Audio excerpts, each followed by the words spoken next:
comes across. Oh, he does it again. Should shoot and deliver. Oh, just remarkable. Lopez.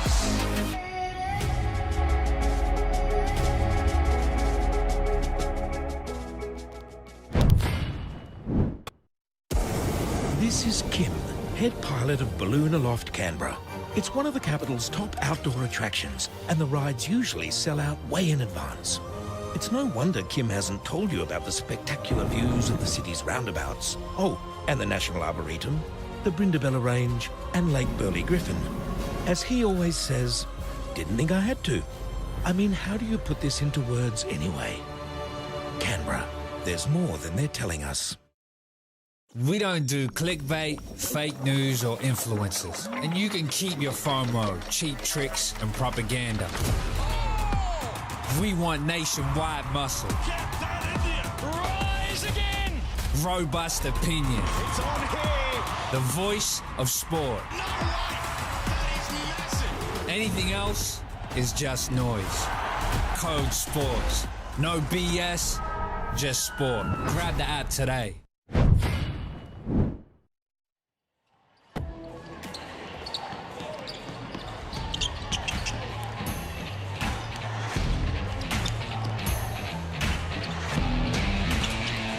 So nice to be with you in Canberra for night 2 of the CODE Sports NBL Blitz at AIS Arena, which is sold out tonight. It is sold out for the rest of the week.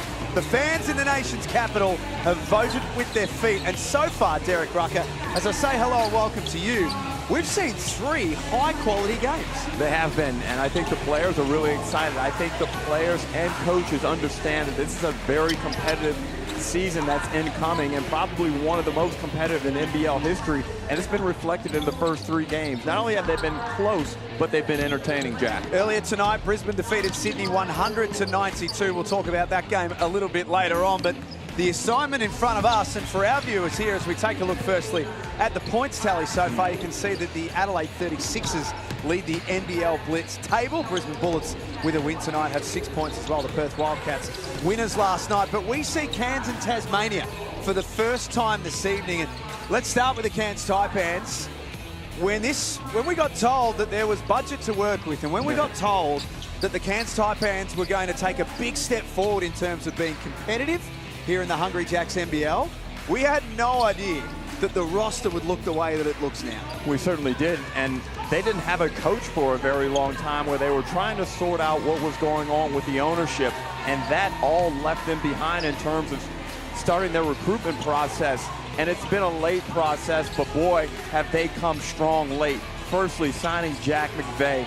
We know what type of player Jack is. He's just come out of the NBA, was in that two-way situation with the Houston Rockets, a big-time player. And anytime you get a Jack McVeigh, it just lifts the profile of your club. They've got a young player in Alice Higgins-Titcha. Did some time over in the NBA Summer League in Vegas. He's an up-and-coming prospect. Admiral Schofield, this exciting import, who I think is going to have a real impact and be a fan favorite up in far north Queensland. This Cairns Taipans outfit is going to be very tricky. So we won't see Rain Smith tonight. Picked up a minor ankle issue playing for Australia at the recent Asia Cup. So he will be right to go for round 1. We won't see Ashton Hagens as well. One of their imports is just having some last-minute paperwork before he arrives in Australia as well. So the Taipans, with a couple of their main players not out there this evening. Sam Wardenberg returning is the other big one as well. Now, we spoke about Cairns having budget and having the ability to bring in players. Sam Wardenberg re-signed with the Taipans before a lot of that stuff really started to gather steam. And one of the things that's often overlooked is the value of quality local players. And Sam Wardenberg is one of the best local big men that we have in the competition. He's very versatile. He's athletic. He can step out and shoot the 3. He can put it on the deck a little bit. And on screen, we see 2 more local guys in Kyron Galloway and Kyle Adam, the veteran, who's probably going to be required to help these import guards understand the NBL and what it takes to be successful as individuals as you help your team try and win basketball games. You would think that Kyle Adam will play some good minutes tonight with Ashton Hagens not here. To the Tasmania JackJumpers, this is a really exciting roster, Derek. There's no question about that. Their success in the NBL has been remarkable for what they've done in such a short space of time. But They've turned over all of their imports. They've managed to keep Will Magnay. They've brought in Josh Bannon. On paper, and I stress that it's only on paper at this point, this roster looks super balanced from top to bottom.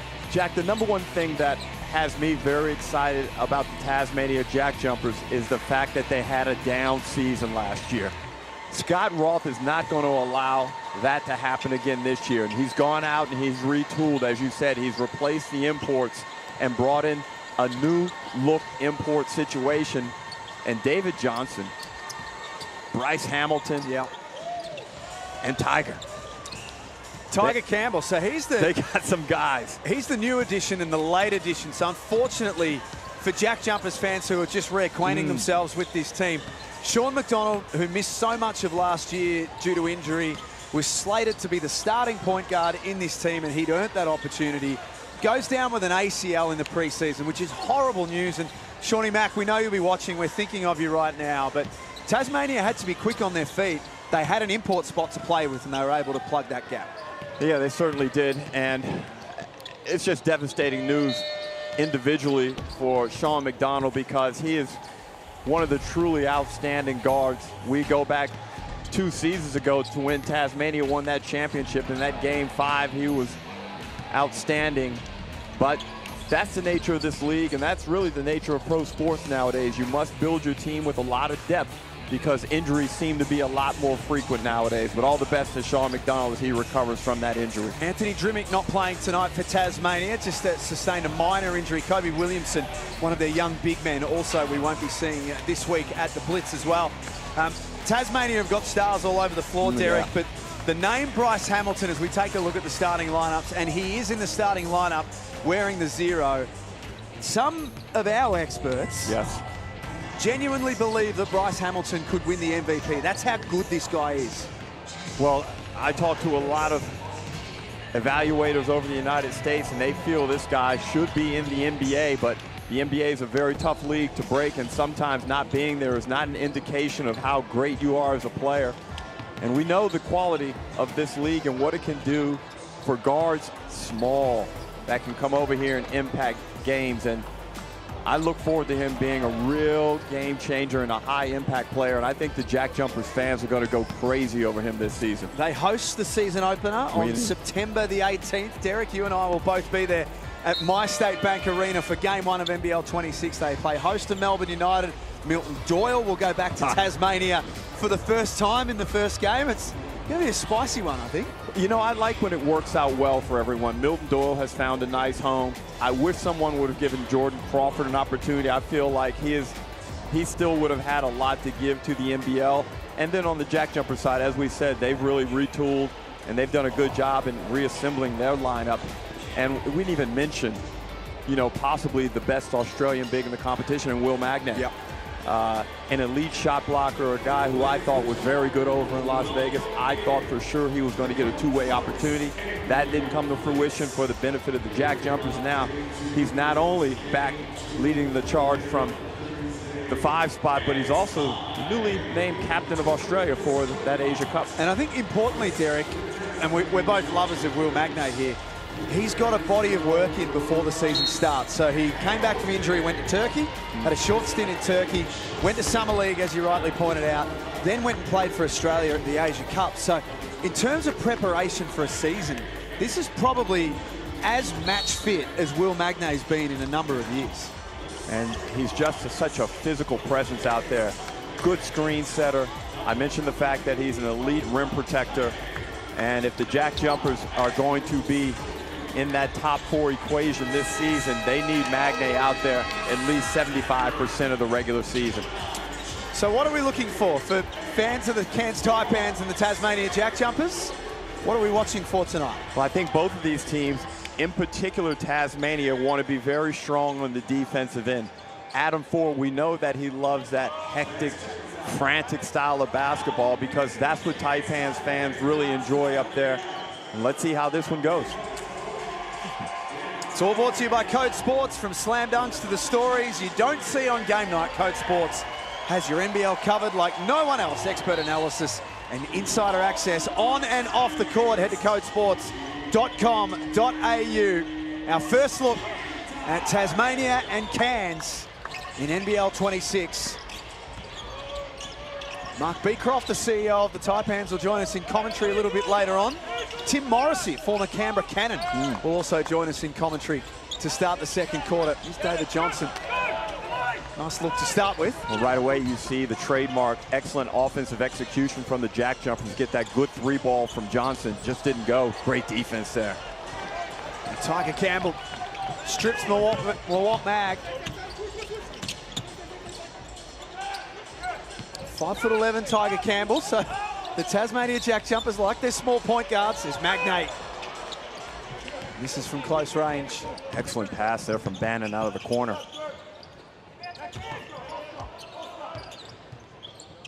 Admiral Schofield defers down to Jack McVeigh. It's his team. He's got the keys. He's got the green light. Wardenberg cleans it up. There are going to be some games this year, Derek, as we take a look at the replay for Amy. There will be some games this year where Jack McVeigh, with that green light that I spoke about, tortures teams. Yeah, and you saw right there, he's added some skills to his game. I don't remember him having a move like that with the slickness he showed right there to get that shot off. Wow, he's quick. Knocked out a play by McVeigh. Also, if you haven't seen a lot of Jack McVeigh since he was last in the NBL, the shot release on that three is super quick now. That's when you go to the NBA, you've got to change some certain aspects. He gets that thing away lightning fast. And in the second week of the NBA Summer League, he had some 20-point games where I thought, nice action there from Campbell, feeds Bannon. But I thought McVeigh was a lock to get a spot with the Atlanta Hawks, but those 20-point games wound up being fruitless, and he's found himself a nice spot here with the Taipans. I think he can consider himself very unlucky. Yeah. Ooh, Schofield's pass, no good. And you know, Josh Bannon, we've seen him make a couple of good plays already. I think Tasmania and the style of basketball, I think it's a better suit for him than when he was in Brisbane. And I think we'll see a much better version of him in NBL 26. We saw him for 19 games last year, had an ankle issue that troubled him for a lot of the season, and eventually drew a line through the back end of his year. Still averaged 13 and 8 across that season. Shot clock at 5. Hamilton getting busy, has to force something. And Schofield's taking a hit. Oh, I think he's taken a hit where you don't want to take a hit, Derek. Not in this cold weather. They're not in any weather. And unfortunately, he's down. He's going to have to take a minute to shake this one off. Let's take a look here on the Amy replay. And was this a kick out? Yeah, it was a kick out, and the knee got him in the nether regions. Right in the plums. Yeah. Can say that at the Blitz, can we? Admiral Schofield, well-built, strong in the upper body. Comes in here with an excellent resume. University of Tennessee product. Drafted by the Washington Wizards. Pick number 42 in the 2019 NBA draft. When you get your name called out, you can play. There's no question about that. He's deep from Magnate. Wardenberg thought he was fouled. And Jack, one thing I've noticed in these 4 games so far is the outstanding offensive execution and patience and willingness to go and explore all options on the offensive end. This is another good set here by Tasmania.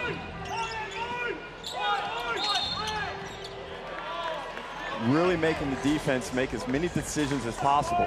And when you do that, that creates more possibilities for mistakes defensively. So Adam Ford, Derek, he just came over and had a chat to us. He's a wonderful man, always comes over and says hello and laid out a bit of the game plan for us, which we appreciate. I mean, he was gone and he's come back. Is he a different coach second time around, even though he was only gone for a short space of time? Well, I think it kind of gets back to the situation now, the financial, as Wardenberg goes hard to the cup, some contact, but good no call. I think Ford probably feels like he's capable of playing with the blue bloods of the league now that he's got some resources. Does that put pressure on him, though? Because there is an expectation that they will win more games now. I think he likes it. I think he likes all challenges. I think he likes adversity. I think he is not afraid of confrontation. And confrontation means pressure, and pressure comes in a lot of forms. And I think Adam Ford doesn't shy away from it. 0-5 to start the game. Yeah. From the field, the Taipans. There've been some good looks in there too. Tasmania, not much better, 1 of 6. So a ropey start from both teams.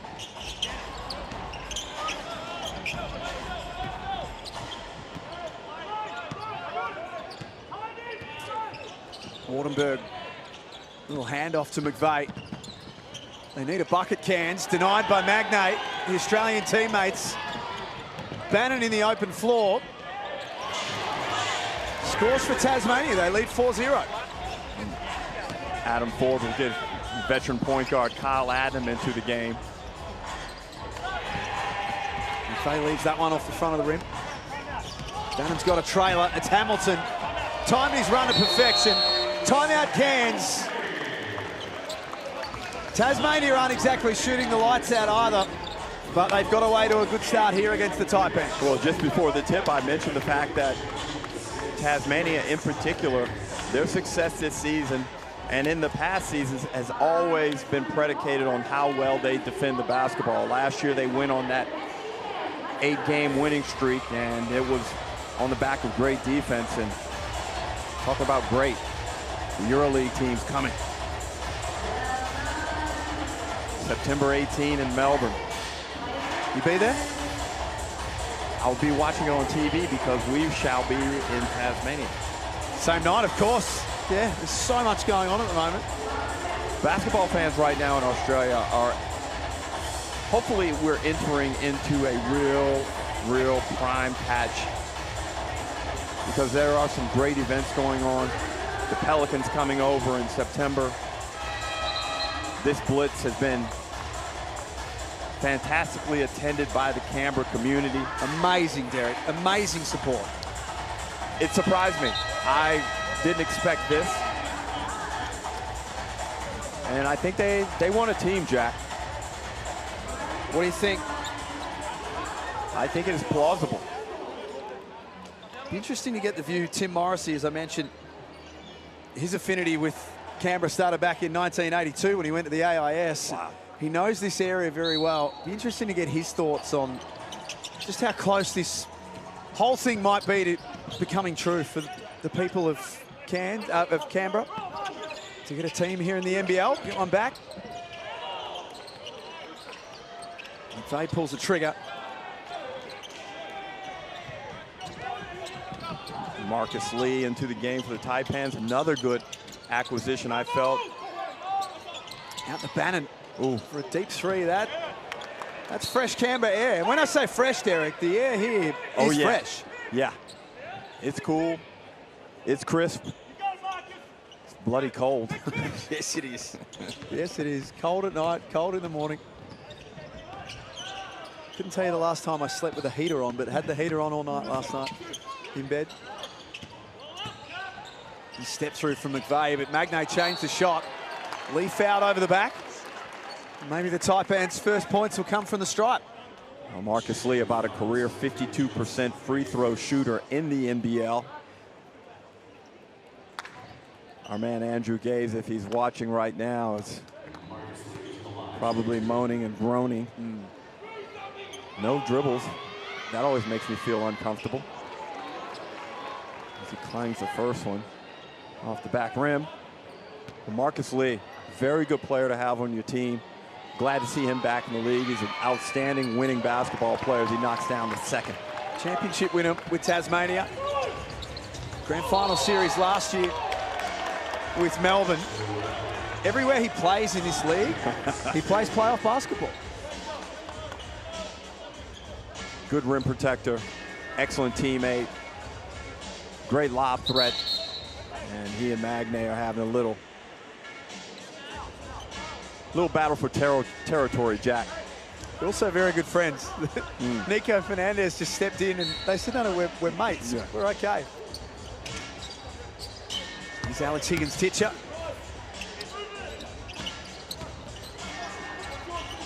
At least starting to run out of options.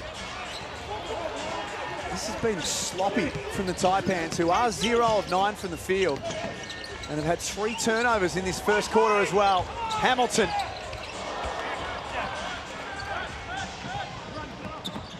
The Taipans move it quickly up to the other end of the floor. Roll it in down to Marcus Lee. Back to the basket. Stripped by Higgins-Titcher.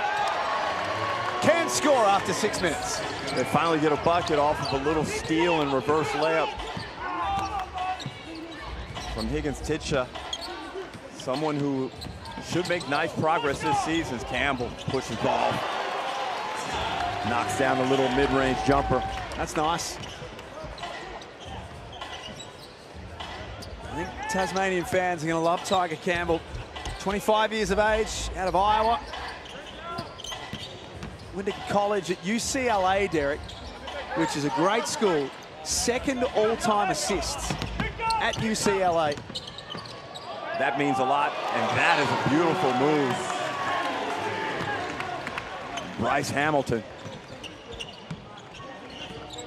10-3, the JackJumpers having their way with Cairns in this first term.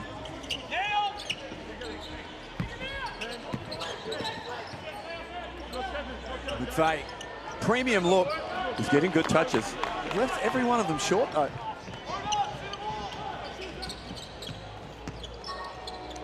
Campbell at the other end.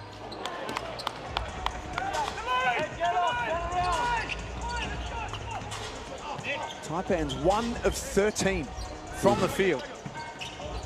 Tasmania 5 of 14. It's not the rims.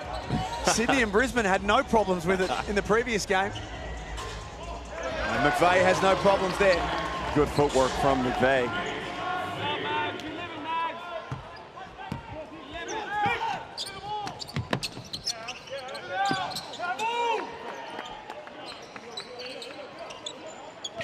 .245 to play in this first quarter.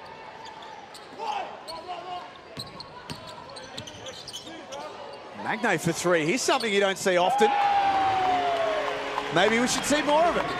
He's shown flashes of being able to knock that shot down. He had a stretch in NBL 25 where he shot it well over a few games as Marcus Lee carelessly throws that one into the front row. And here comes some subs. Jack McVeigh out of the game, Mawot Mag out of the game too. Jack McVeigh looks absolutely gassed. Yeah, well, this is what the preseason's for. Get your game legs under you. It serves as a little self-barometer of where you really are positioned at this point in the preseason. And NBL 26 is a little bit different. Last year we had a quick turnaround to get into round 1. This year teams have about 17 days before we get into the regular season play.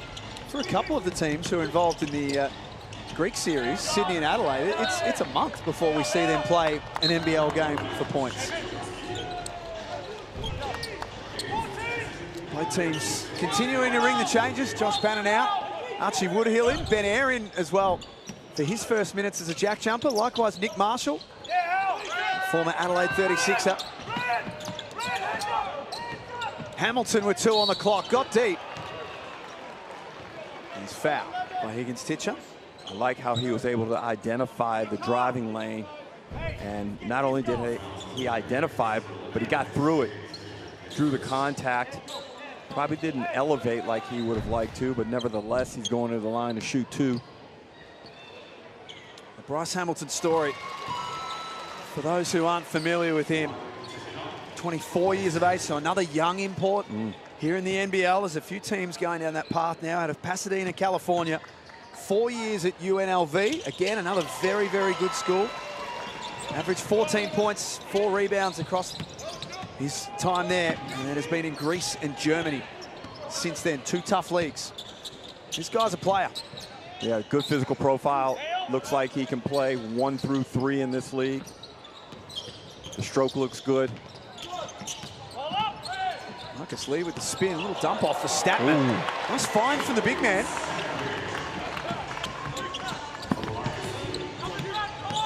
(15-7). JackJumpers still lead in this first term. Admiral Schofield getting ready to check back in. Late clock again for the JackJumpers. Woodhill foul. Marcus Lee electing to play off of Woodhill on the catch and did a nice job here and summed up the situation, put his body in the lead, drew the foul. So there's two JackJumpers out there, Derek. I'm very interested to watch this year as we see a coach's challenge by Adam Ford. Okay. Talk to us about Ben Eyre and Nick Marshall. Two young guys who have gone looking for further opportunities, looking for a change. Nick Marshall out of Adelaide, Ben Eyre with South East Melbourne last season. Chip on their shoulder, is that fair? Ben Eyre, I felt, was a victim of circumstances and the growth of Owen Foxwell. And basically, he became expendable once Foxwell demonstrated that he's capable of playing quality minutes and volume minutes for a playoff team. Nick Marshall, it's someone who we're kind of waiting on. We haven't seen the level of play that we saw from Owen Foxwell, so his situation is a little bit different. And I think there will be spot minutes available for him. But I think playing here in Tasmania, the leash is going to be short. Scott Roth does not play. And you're going to have to determine whether or not you want to play on the defensive end. So that's the big improvement that has to come from Nick Marshall's game? No doubt. He shows the athleticism, the ability to get up and down. And also, can he play within a more structured offensive setting that the JackJumpers enjoy? And I wonder whether that will suit him, Derek. Where, I mean, he's got all the natural gifts that you could possibly ask for as a player, Nick Marshall, but I wonder whether operating in a system might be better for him. It may be, but reading Scott Roth's words in an article today on NBL.com.au, he was quite clear. If you don't play hard, if you don't work on the defensive end, you will not be playing basketball for the Tasmania JackJumpers this season. There were times last year where they leaked a little bit defensively, Tasmania, and they've never done that in their time here in the NBL. It's a turnover. Oh, boy. And a hops from Johnson.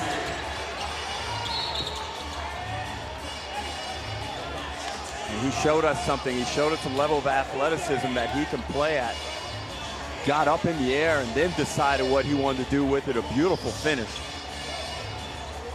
The Tasmania have decided to pick up full court and really ramp up this defensive pressure and see if the Taipans can get this ball up. This will test Cairns. As we mentioned, Ashton Hagen's not here. Their import point guard. So they've been running a Cody Statman, Kyle Adnam combo at the point guard position tonight. Schofield, top of the key, rattles out. They just cannot get the ball to drop from deep, Cairns. Adnam tries his luck. They're 0 of 6, 3 of 17 from the field, the Snakes. And to go with that, Jack, they have 5 turnovers. That is a less than ideal start for Adam Ford. He tries to get these guys going in this preseason.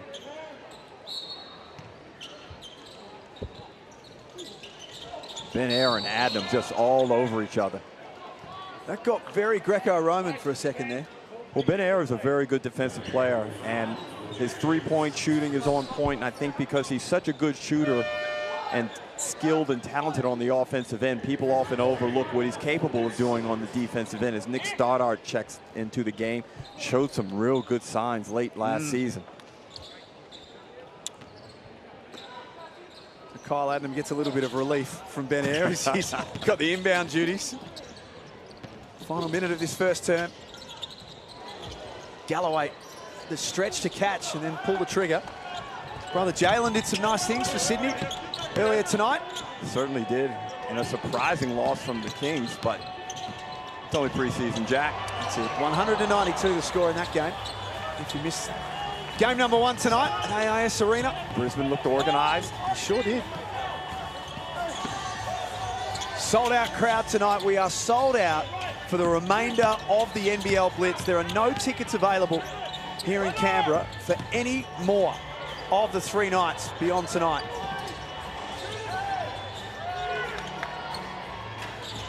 Had them short. Big rebound, Marcus Lee. Great effort. Schofield.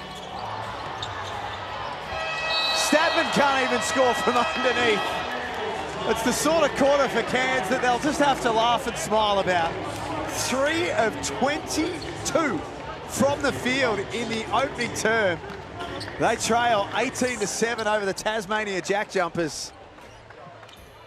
0 of 9 Wow. from the three-point line. That was rough. And, you know, the JackJumpers weren't great from the field. 7 of 17. They shot at 41% from the field. 1 of 6 from 3. But defensively, they really dominated that first quarter. The Taipans with only 7 points. They could have not practiced for 3 weeks and come out and got 7 points. Yeah, it's not their best shooting quarter, but it is their first experience here at the NBL Blitz. They lead the rebound count 18-10, but I guess that's what happens when you miss, is that there's rebounds available. Yeah, and I thought Jack McVeigh had some really good looks, and we know he's not going to miss as many as he missed in this first quarter when the regular season comes. So often it's not necessarily about the percentages in the preseason, but what quality the shots look like and where they're coming from. If you look at the scoring leaders, Bryce Hamilton's got 6, Bannon with 4.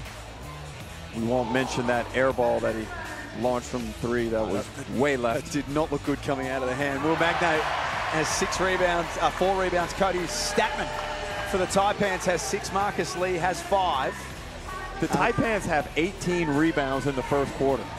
It's because they have 20. That's incredible. Because they have 18 misses in the first quarter. They got Terry. 8 offensive rebounds. Wow. Jack McVeigh set the check back in. Mawat Mag next to him as well.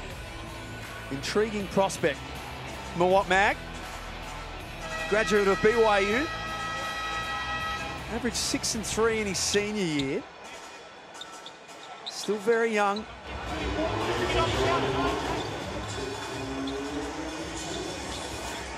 You put Ben Air in that category with Sean Bruce, Glover. They're always just looking for something to pop off. That's it. So they can get involved. That's it. There's a few around the league. I think Henschel has it in him. Well, based on some of the comments that Ben Henschel's had in the last couple of days, he's declared himself the Bryce Cotton stopper. Yeah. Ben, I love you. I love your confidence, but I wish you all the best. Because there hasn't been a human being in this league that's been able to consistently stop Bryce Cotton. McVeigh from deep. It's another one that's short. It looks like Tasmania's got something drawn up for this first play as they go high on ball. Magnay down in the low block. Back up to Stoddart. Shot clock at 5. Back down to Magnay where they started.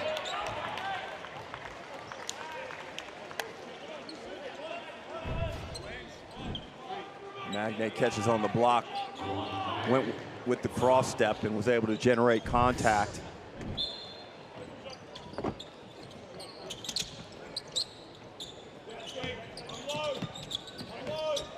JackJumpers working that offense. Stoddart, nice. Can't get it to go. Stoddart. No good either. 18-7, the CODE Sports NBL Blitz. And that's 3 fouls already on Mag, so he'll have to come out of the game. Nothing worse than getting yourself in foul trouble like that. You just lose all rhythm for the game. So have to come and sit down. We get our first look at Lloyd McVeigh. The brother of Jack has won a DP spot with the Taipans. There's Ben Air. Someone's finally been able to crack the code and knock down a shot. Stoddart comes up with it, but gave it straight back to McVeigh. 21-7. JackJumpers leading the Taipans. And Derek, we've been talking a little bit about the future, expansion, what it might look like for the Canberra Cannons. We've certainly spoken about the fans and how they've turned up in their droves. Well, Tim Morrissey knows exactly what goes on here in Canberra. An association, Tim, as I welcome you, that started back as a 17-year-old at the AIS, is that right? That's right, yeah. I came down from Wollongong down to Canberra, AIS scholarship for 3 years. We'll not forget the winters. Well, yeah. Pat Hunt and Adrian Hurley calling training sessions at 6 a.m. in middle of winter, not a great idea. No, wow. But when you look around tonight and you see what the Blitz has been like so far, it must give you some confidence that if the NBL were to make a decision and put a team back here in Canberra, that it could work. I think so. When you think about, back in the heyday when the Canberra Cannons, when Bob Turner was coaching, and then Jerry Lee, they were a powerhouse, and the fans here, they would sell out every game. I played a few seasons for the Cannons after the AIS, and it is an amazing place to play. This is a great arena. I know they've got plans to build a bigger entertainment centre in town, but as a stopgap measure or a transition venue, this is a great place. It just pumps. And what I love about Canberra is that it reminds me of Adelaide. The fans in Canberra, they're really knowledgeable. They really get behind basketball. And I think if you were to reactivate the Cannons, bring them back to life, it would be a huge, huge plus for the NBL. Well, the fans have spoken in these first 2 days, and the fact that it's sold out for the rest of the event is an amazing statement by the community. Tim, what do you think is the ideal number of teams in the NBL at this point in time? It's a tough one. It is a tough one. I'd like to think that we could get to 12 pretty quickly, and then eventually you want to try and get to 16, have 2 8-team conferences, and go from there. I think the sport is booming at the moment. Our own market research that we do for CODE Sports and at News Limited indicates that, for under 40s, basketball's the #2 most followed sport in the country. Wow. Just behind AFL. It's in front of NRL, in front of cricket, in front of football, and that sort of thing. So the opportunity is really there. I think what the sport needs to do is, as a whole, from Basketball Australia, Larry and the NBL, is come together and really start to push to get better facilities. That is, in New South Wales, in Sydney alone, where I'm from, we're about 240 courts under demand. If we could snap our fingers and create those courts, they'd be used 24/7. And it's a problem in Queensland. It's a problem in Melbourne, who have got more courts than anyone else. And I think the sport is just absolutely booming. It's great for kids. Everyone wants to get in, and we just really need to sort of, capitalise on this big growth spurt and demand. 23-15, JackJumpers leading the Cairns Taipans. Derek Rucker and Jack Heverin in commentary. Special guest, Tim Morrissey, who spent a lot of time in this league. Is it fair to say, Tim, that through as a player and then obviously your role in the media since, have you basically lived a life in basketball? Is that fair to say? I definitely lived a life in sport. Yeah. But yeah, it's been fantastic. When I retired from the Kings, I pretty much got a job straight in the media and really haven't done anything else but sport. And being on the other side, it's interesting. And my role, I get to deal with a lot of sports and one of the great things I know, they're taking notice of the NBL. They realise what they're doing, the inroads that they're making, how professionally run the league is, how professional the clubs are.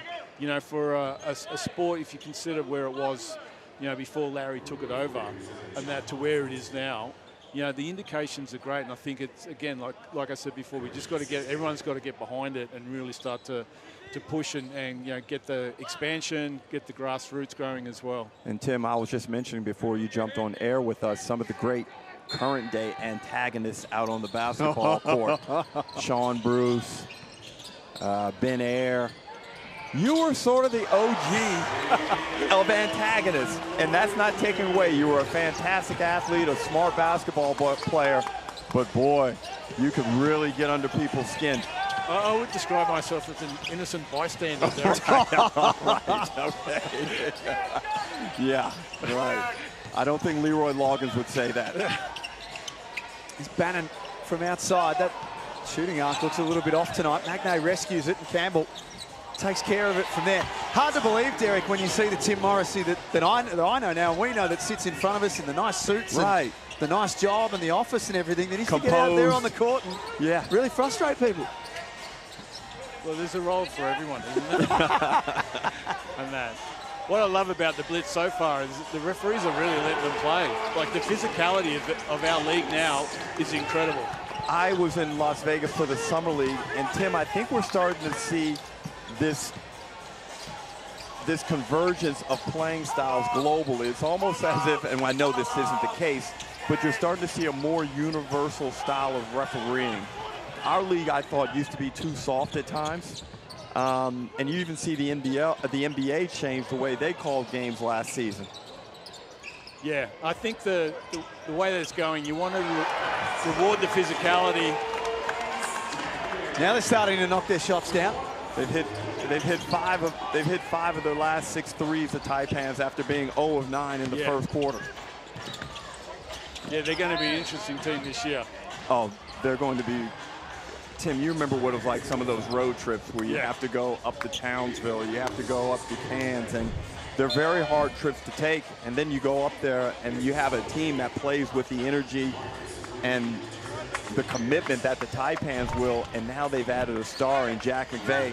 And I'm not sure if you've seen much of Rain Smith, but he's a very good basketball player also.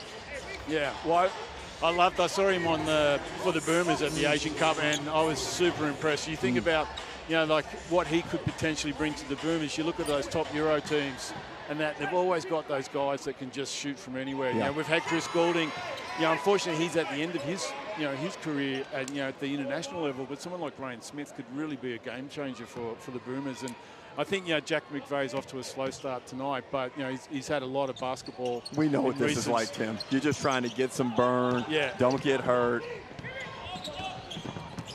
You can stitch her in the open floor. What do you miss about playing, Tim? Going up against people like you, Derek.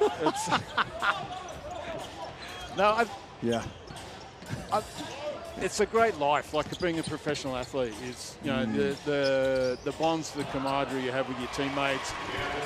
Even basketball, the opponents, like. Yeah, the challenges that you have. Like, we had some great rivalries with the Kings. We had incredible rivalry with the Cannons for a while. Obviously, the Melbourne Tigers and that sort of thing, Melbourne Magic. Even the Bullets in those early days, with you and Leroy and that. Like, you just kind of build that, and I think that sport is built on rivalry, antagonism. It's that competitive juices that you see the players, throwing their bodies around. But, you want to see those rivalries build, and I think the NBL is starting to get that now. And it'd just be good to just see that go to another level this year. Well, the Sydney Illawarra one is a fantastic one right now. Unfortunately, the Kings haven't been too successful in Sydney when they play Illawarra. I think Illawarra won the last 4 contests in Sydney. Illawarra, that rivalry is next level. I would encourage, if anyone has the opportunity to get down to the Sandpit in Wollongong, it's one of the best venues in the world. Like, the fans down there are incredible, and the atmosphere is amazing. Like, that final series, I got to watch the games down there. That was incredible. What they were able to generate, that crowd. It is an absolute spectacle. It felt like Melbourne, to be honest, Tim, and Derek, we were there. It felt like when Rocky went to fight Drago in the Soviet Union. That's what it felt like. It was such a hostile atmosphere. There's no other atmosphere, I think, that hostile in the league right now than Illawarra, which is great. Yeah, it's great, and that's what you want. You want that passion in the team, and it comes up in the players, the way they go at it, the professionalism, and that. I just think that it's a really good time for the league. So this off-season, 28-27, by the way, you'll see the Amy replay. You've been following the off-season and all of the movements. Can you remember one this hectic, and not only so hectic, but the amount of quality that's coming back into the league as well? Yeah, it's set up so many great spicy narratives, right? You've got, Bryce Cotton going to Adelaide. You've got Kendrick Davis coming to the Kings, Delhi coming to the Kings. I think it's going to set up a whole bunch of new rivalries, which is what we want. And, players are going to have to aim up. Like, there's been some big changes. Teams are investing a lot in some of these moves, and they're going to have to deliver on the court. And I think it's going to be really good. The talent of the Americans coming through as well this year. The imports, I'm really, really impressed so far with what I've seen. And interesting, Derek, we were talking about this too, that a lot of the teams now are going for younger imports, 24, 25, guys that are young and hungry, that are trying to get their NBA opportunity, as opposed to veterans at the back end of their career. Yeah, and I think, Tim, one of the things that's really good about this year's offseason, as Schofield knocks down a mid-range Jimmy, is that I think teams have done a good job in recruiting their imports to match their team. Sometimes you just take the best player available. I think this year the strength has been, hey, that guy really fits what they need. Yeah, exactly. And I think, like, you know, our league is at such a high standard. I know everyone talks about it being the second best league in the world, but you know, that may be debatable, but it is literally up there. And you need to have a deep roster. Yeah. And you have to play at high intensity every game. It's funny you mentioned the deep roster, because a couple of people have said to me they're surprised how many of the good players are participating at high volume minutes already in the Blitz. And I'm like, it's actually due to the depth. Yeah. It's the depth. Yep. We have more better players now extended down the benches. And it's not that the stars are playing more, it's just that the quality of play is really high now. Yeah, and I think you're seeing the great work that the Centre of Excellence and all the talent identification programs across the country. The depth of Australian basketball is coming through is just phenomenal. I think Foul on Higgins, titch up. And that's another reason I think the league needs to push expansion. You don't want to lose these kids. You want to encourage more kids coming through. You know, you're going to have more kids going to college. You're going to come back, and the ones that don't make it to the NBA, like, this is a legitimate competition to play in. You know, the salaries are going up. It's really worth, investing in. I think if we can, get that expansion going, the number of kids, give them that goal, that dream to play in the NBL. And that, I think the league is really going to benefit from that down the track. All right, time to put the flamethrower to you, because I'm the recipient of it all the time, so I get to ask a question here. Give me your top 4 prediction. Oh, top 4. I think, Jesus. It's a hard one. I think Adelaide is going to, just looking at them, the way they played last night, I think they definitely going to be up there. And they had, didn't have Bryce or Montreal's playing. So, or Isaac. Yeah. So I think they're definitely, the balance, the team chemistry is going to be really important.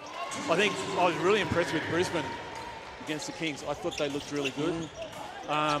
So I think I'd put them right up there as well. I think the Kings are going to be there. I think, Gorgon and Bogart's going to be a really good combination in the coaching department. Tim Suarez is coming back to the Kings after a bit of a break. I thought he was really good. Xavier looks amazing. Throw in Kendrick Davis. I think they're going to be right there. And then I think it probably comes Melbourne United, probably be up there. Then, you could throw a blanket over the rest of them.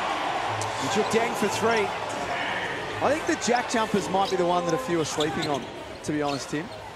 Yeah, I think, and even Illawarra, like they've still got a bit to go. The hangover, that championship hangover, what they did was incredible. Like, it was one of the great sporting stories across any sport in Australia. And I think there will be a little bit of a hangover effect, but you get them back into the sandpit down there. The fans, that opening home game for them, they hang up the championship banner, and that, like, I think, getting Jonah Bolden there has been a really good move. I think you'll see him a bit more training under his belt. I think you'll see him really bring a difference to that team, just his length and that sort of thing. So I think there's opportunities everywhere. There's really not a weak team, and No, I agree with you. It's one of those things, you want that going in the last couple of rounds, you want that uncertainty, who's going to make it, who's not going to make it into the finals. I think that adds that whole element of excitement to your league. And I think it's going to be one of those years where if you turn up and you're just 5% off your game, You're done. You're done. You're going to get whacked, and whacked bad. I like it. Is that like what you used to do to Derek when you were playing? You used to whack him? He was pretty hard to catch, actually. Pretty whackable, though, too, when you think about it. 36-31. Well, you take a ticket and stand in line, really. Tim Morrissey joining us. Beecroft, the CEO of the Cairns Taipans, will be sitting in that chair in the third quarter. Admiral Schofield, Derek, starting to get hot. Since Tim stepped into the chair, he's gone for 10 points. The Taipans have hit 7 threes in this quarter to get themselves back in this ball game. Nice move there. Late whistle for Hamilton, and if that's on the Watt mag, then that will be 4. And it is. So he was put back out there by Adam Ford, and when he subbed him back into the game, he pointed and said, use your brain, be smart. Well, unfortunately, the youngsters picked up his 4th. And they tell you on rotations, Tim, you got to get over. You can't get caught rotating late and have yourself on the edge of that charts arc. You want to really extend all the way almost out towards the lane line. No burgers. No burgers. In the regular season, though, we will be chowing down again, courtesy of Hungry Jacks. Galloway, quick release 3. He's a really interesting one, Kyron Galloway. Yeah.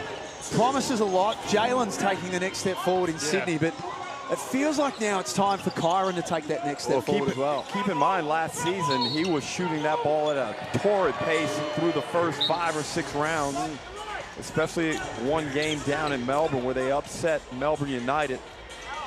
And then he really tailed off from Christmas onwards. But you look at him, Tim, broad shoulders, good athlete, got a lot of tools as he fumbles through that possession. Yeah, he's definitely got the size and athleticism. I think like Jalen, you know, he's had trouble with injuries for the previous, but he's got his body right. And you look at him and you think, you know, he's another one that, you know, NBA teams are going to have a look at. He was super impressive for the Boomers. Yes. Super impressive. You know, plays at both ends. He's got length. He can, I think he was close to being the, you know, the best three-point shooter in the tournament. So, like, he can do it. And defensively, I think that's the key. You know, if you can't play defense, you get found out. And that's another thing with the depth of these teams. Majuk Deng lays it up off the steal. Probably got fouled.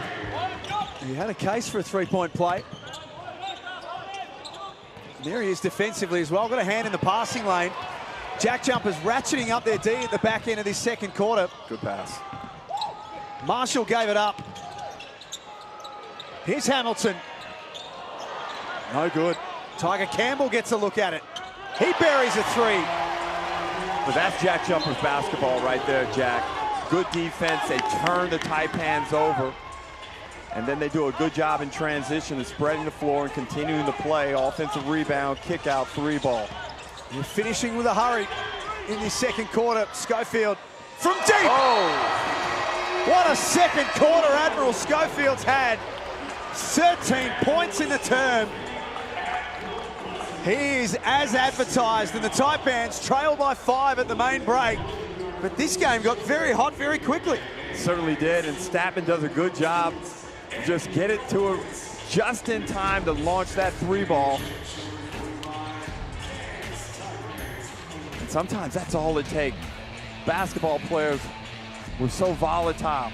A simple layup can turn your confidence right on, and Schofield's been outstanding in the second quarter as Adam Ford has a bit to say to Nico Fernandez. That's no real shock there. Adam Ford's just working the officials. Tim, thanks so much for stopping by. You do some brilliant work now with Code Sports and News, and your support of the NBL, the Blitz, has been phenomenal, and it's a partnership that's going to continue for a long time to come. So thank you for stopping by. Thank you for everything you do for the league as well. No worries. Thanks, guys. Tim Morrissey joining us in commentary halftime here at AIS Arena, a sold-out AIS Arena tonight as well. Sold out for the rest of the week, as we mentioned. The JackJumpers lead by 5 at halftime, Derek Rucker, and both teams, it was a bit scratchy to get going. Hard work to start with, but the longer this game's gone, the better both teams have got. And we're continuing in the strong vein of having exciting games. This one started off a little bit slow, but both teams have found their way into the game on the offensive end, and now some of the guys that we wanted to see get going are starting to play, and in particular, Admiral Schofield got himself and the Taipans right into this game. They look like the sort of Cairns team that we've come to expect under Adam Ford, and that is, like we saw in the second quarter, if they start to knock down shots and they start to get the confidence up, then look out.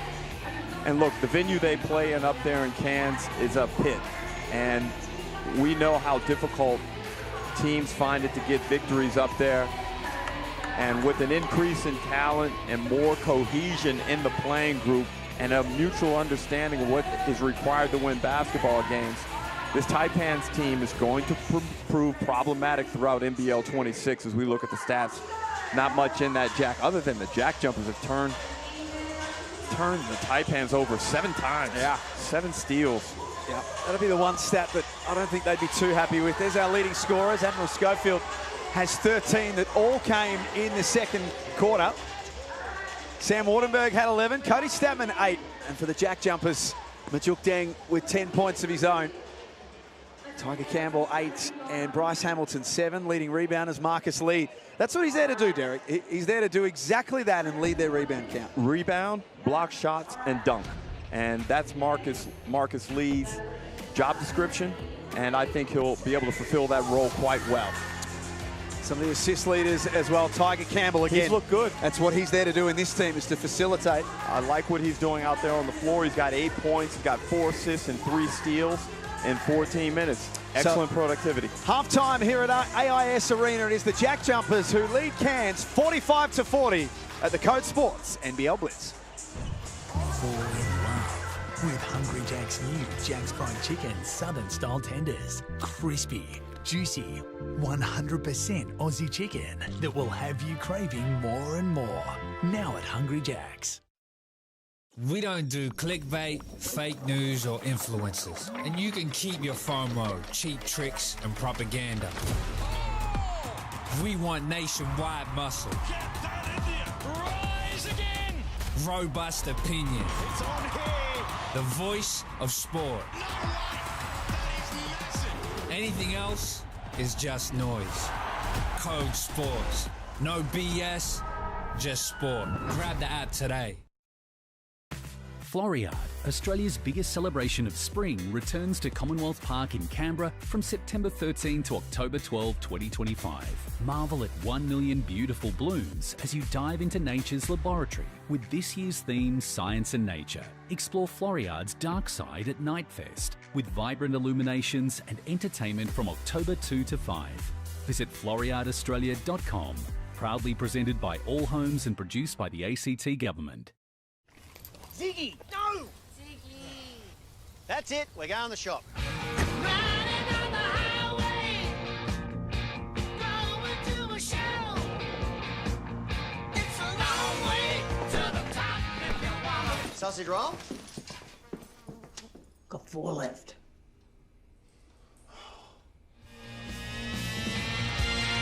New Mitsubishi Outlander.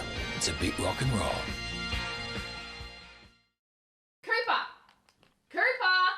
Cooper! Enough screens! Time to go outside!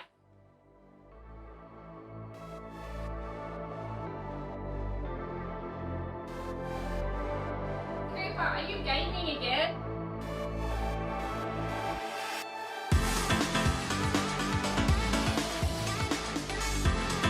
Build your dream lifestyle with Dream Courts. Custom professional and in-home sports courts Australia-wide.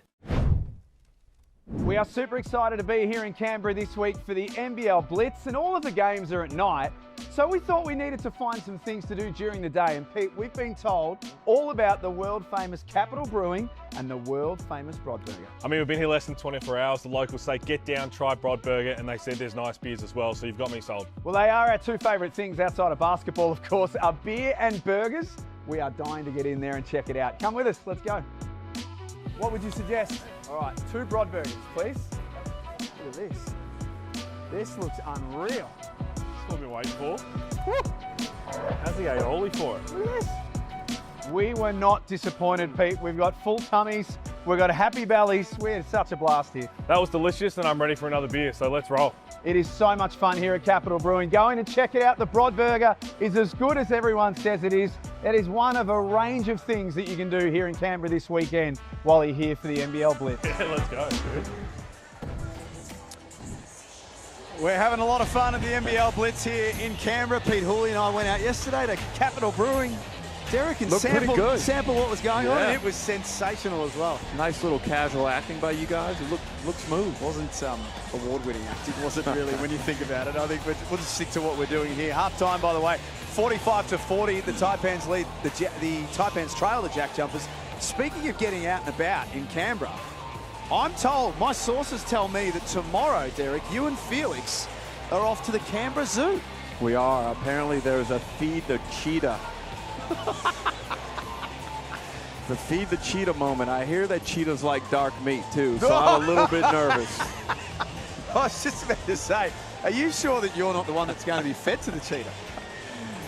I'm looking forward to it. Canberra Zoo's got a tremendous little promo going, so we're going to go out there and see what's happening. And I'm sure there's going to be video footage to come. Oh, there will be as well. Big shout out to the team at Visit Canberra as well. They've been so supportive and so welcoming all week since we've been here. We were given a bunch of things. You know, if you guys want to go off and do this, go and do that. If you want to go and do this, we just ran out of time to do all of the things that they gave us. Hot air ballooning was floated. Yes. I said no. Yeah. Would you go and up in a hot air balloon? I would go hot air ballooning, and if you had given me an option, I probably would have chosen that one over getting eaten by a cheetah. Yeah, so yeah, I'm down for the hot air ballooning. Had a really good time here in only 48 hours. I forgot the natural beauty of Canberra. The lake is amazing. Yeah. I actually did my run this morning in 4 degrees, so it was nice and refreshing. Woke me up right away. Did 7.5K until I encountered some bad news. What happened? Had a little calf strain, Jack. Oh, yeah. the old man's injury. It gets you. Yeah. It gets you. Yeah. Good on you for getting out there and running, though, by the way. It's been awesome in Canberra this week. And you know, food. I come here a little bit for other commitments with AFL and for cricket. Normally, that's just a fly in, fly out sort of thing. Not here long enough, as you say, to get around and appreciate what Canberra has to offer. And it's got heaps to offer. It is, and hopefully tonight we can get to a restaurant for a late night dinner. And and it's only going to build up as we enter into the weekend. Stick with us. Plenty more to come here from the Blitz. It's all thanks to Code Sports. CodeSports.com.au. Jump online. Third quarter up next.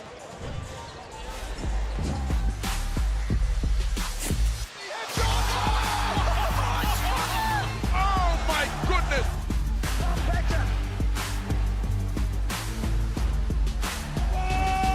Tyreek Jones who dunks all over the top.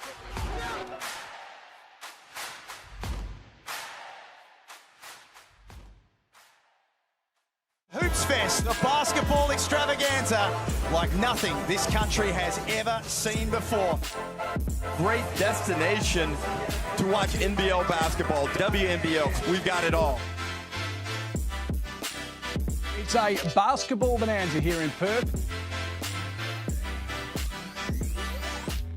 All eyes of the world are on Perth at the moment. Hoop Fest is such a great success for us.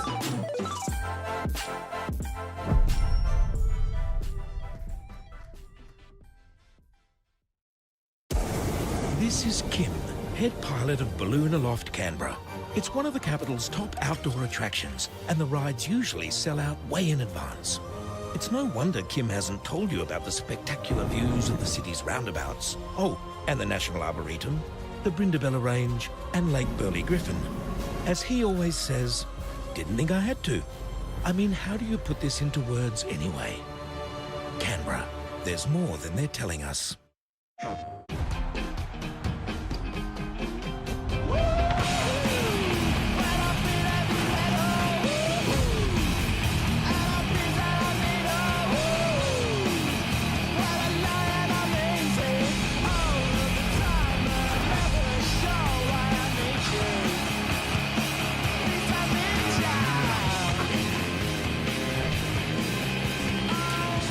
Ready to go for the third quarter at AIS Arena in Canberra.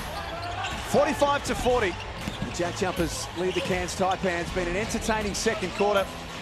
The first quarter where both teams really struggled to knock down their shots. Things really got going. David Johnson travels. It was a nice and strong performance by the JackJumpers in that first half. They got porous, though, in that second quarter defensively, giving up 33 as the Taipans ran off 9 3 balls. Always nice here at the Blitz to be able to talk to all of the teams and get an idea of how things have come together, but how it's also shaping up for NBL 26 as well. And when we go to the Taipans, we go straight to the top. We go to the #1 man, the CEO, Mark Beecroft, who joins us in commentary here at the Blitz. Mark, welcome. Thank you for being with us. Thanks for having me on. It's a fair roster you've assembled for this year. I've been working hard. Others said we were asleep at the wheel, Derek, didn't they? No.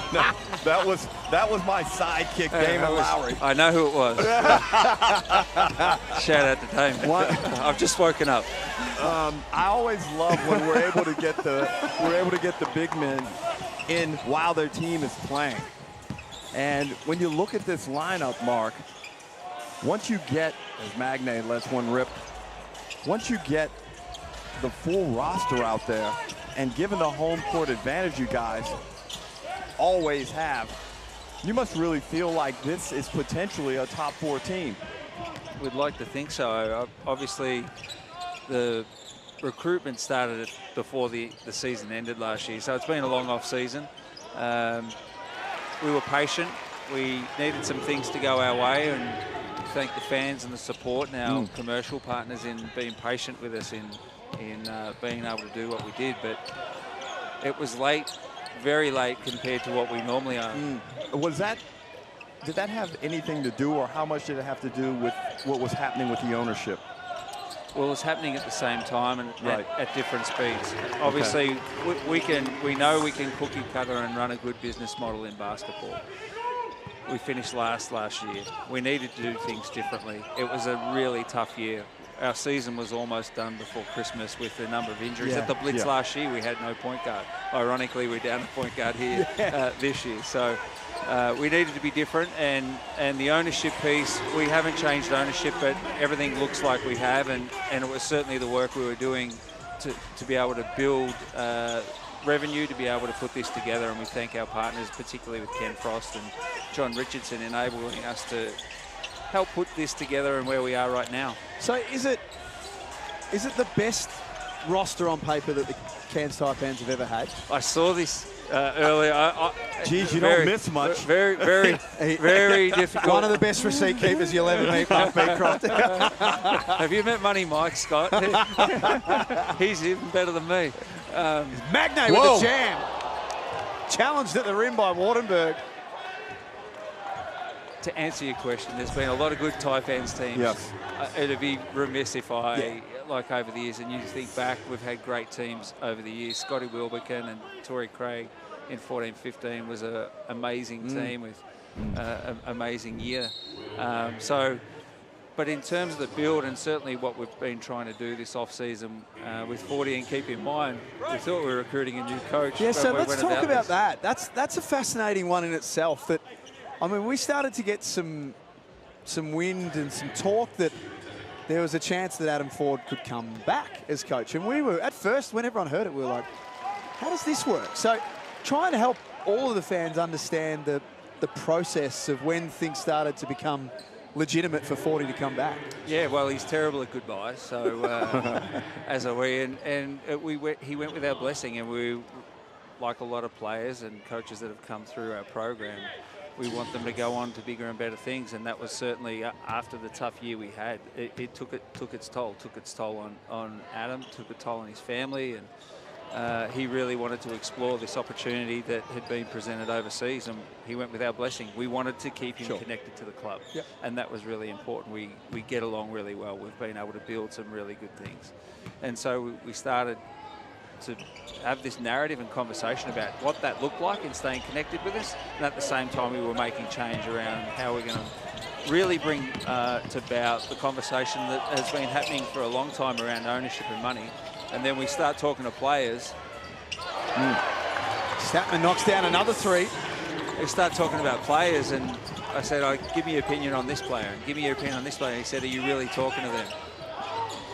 And we're like, hey, what's your timeline? He says, well, my timeline's down the track. And we go, okay, you're out of the mix. We were interviewing. We were down the line with 3 coaches we really liked. And when it really rubber hit the road on the conversation about players we really were going to recruit, he said, oh, it's like that. Right. Is there a chance of me coming back? Wow. I said, jump in the car, let's go around to Cairns City and see Troy Stone. And we had a meeting out in Troy's workshop. He's covered in two-stroke, and Forty said, I want back in. And that's how it went down. That's fascinating because, Derek, I don't think we've seen a situation like that. Well, I've before. seen situations like that in real life with ex-girlfriends. They go of course you have. Yeah. You see them 2 weeks later and they look a little bit better. You're like, I might want to go back there. McVeigh pulls up. And then the other piece, just as he knocks this down, Mark, is Jack McVeigh. So you're out there in the market. You're always going to be shopping for imports. Everyone's shopping for imports. But Jack McVeigh became available and had a raft of options here and abroad to choose from. He chose the Cairns Taipans. How big of a moment was that for you, and I guess in this new era of the Cairns Taipans, that he chose you? Yeah, look, and to understand what Jack was in at the time, he was really clear in that he wanted to play in the NBA. And we didn't want to be a team that put pressure on that. You have to allow that to happen and that time to develop and let him explore that to the very end, and he did that. It was, what if it wasn't the NBA, and what were the other options? And NBL wasn't number 2. Yeah. So really in our discussions was around what it looked like for the club and how that would work for him. And then obviously the 40 piece and the timing around all that and what that looked like with him, and then connecting them in a conversation, I think is where it really started to get traction. But he had NBA out dates. Yeah. And we had to wait. And what that meant for us is we held positions on either side. We're in conversation. We had a lot of conversations with players on either side that we couldn't commit to. And we wanted to wait because if Jack goes to the NBA, we fill that spot with an import. If Jack is a real option and we wait for that to happen, along with Rain, who had Summer League. Yes. Yep. So they were two critical pieces in allowing that time for the development of Summer League to occur, and then us finalising or really getting the opportunity to get deeper into what it can look like. And I'm sure you've heard me allude to the fact that I feel the match of Adam Ford to the Cairns Taipans is one of the best fits in terms of what your franchise is about, and also the ties and the links to the community. How much of that aspect goes into your thought process when you're recruiting players? There's a lot of work that goes into it, and I've said all along, like 40 left really off the back of a really tough year. But in coming back, he's fit to the organisation, fit to the club, and fit to the community. It works really well. We work well together. We work well as essentially an executive with the way we make decisions and how we build things out, and he's really detailed and he presents it in a manner that I understand, and that makes it easy for me.